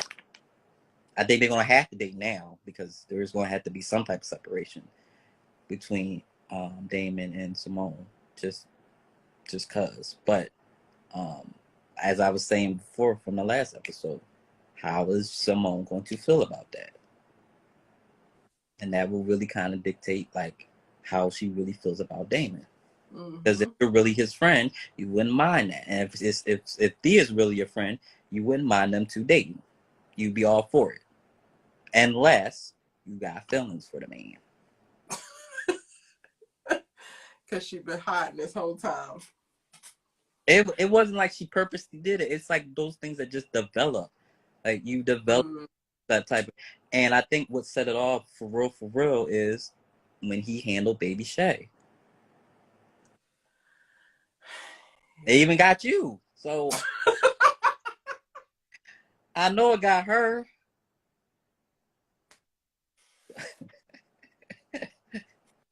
Not you calling me out, Zai. What the hell? Man. That was the beginning of the end of the last wall for Damon falling for me. That damn moment with him and Baby Shay. That was what did it. I mean, he was great. So I had problems with Damon this episode. None whatsoever. My problem is with Miss Simone Hicks Baker Hicks. Got it. Mm-hmm. Thank you, Zai.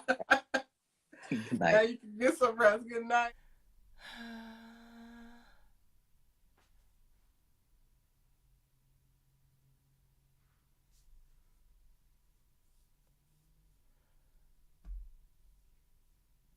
Okay, I think John might be gone.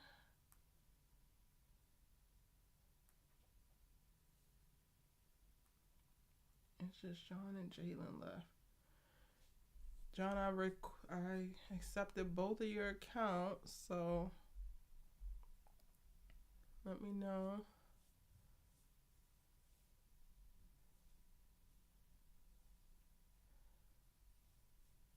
Oh, it says that you're unable to join.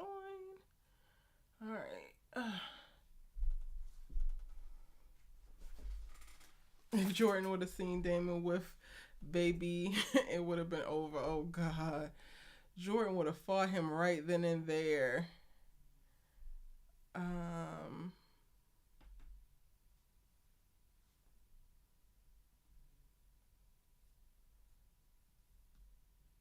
Shark says, I don't see how Amara still has a job. First the article, then the unauthorized seminar. Now she has a mugshot going around. I don't see how she's still employed. That's hilarious. Okay. All right, guys. Jalyn, I tried to accept you. It didn't go through. John, I tried to accept you. It's not going through.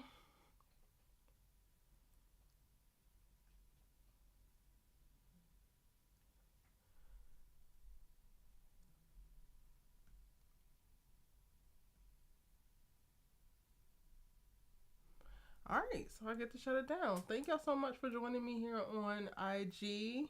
Black Girls Love Science too. Thank you so much for all your comments. I appreciate it. I didn't catch the part. I gotta go back and rewatch the episode because I really did not catch the part where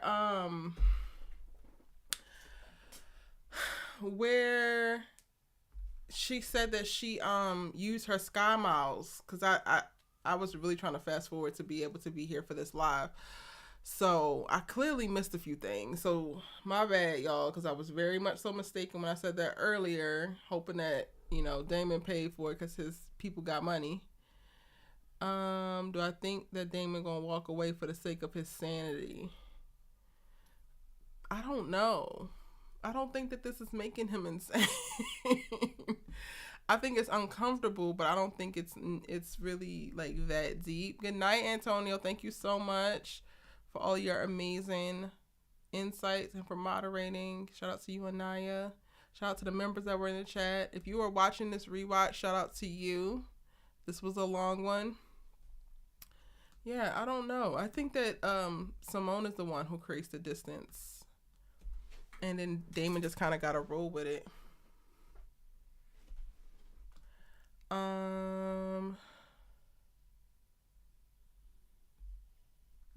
That's the only problem with me doing the lives after the episodes, because I'm already behind and I'm like rushing to get on live with y'all. So I'm typically like trying to fast forward or like watch certain things on quick speed and go to different parts and skip through commercials. So I wound up missing some things, unfortunately.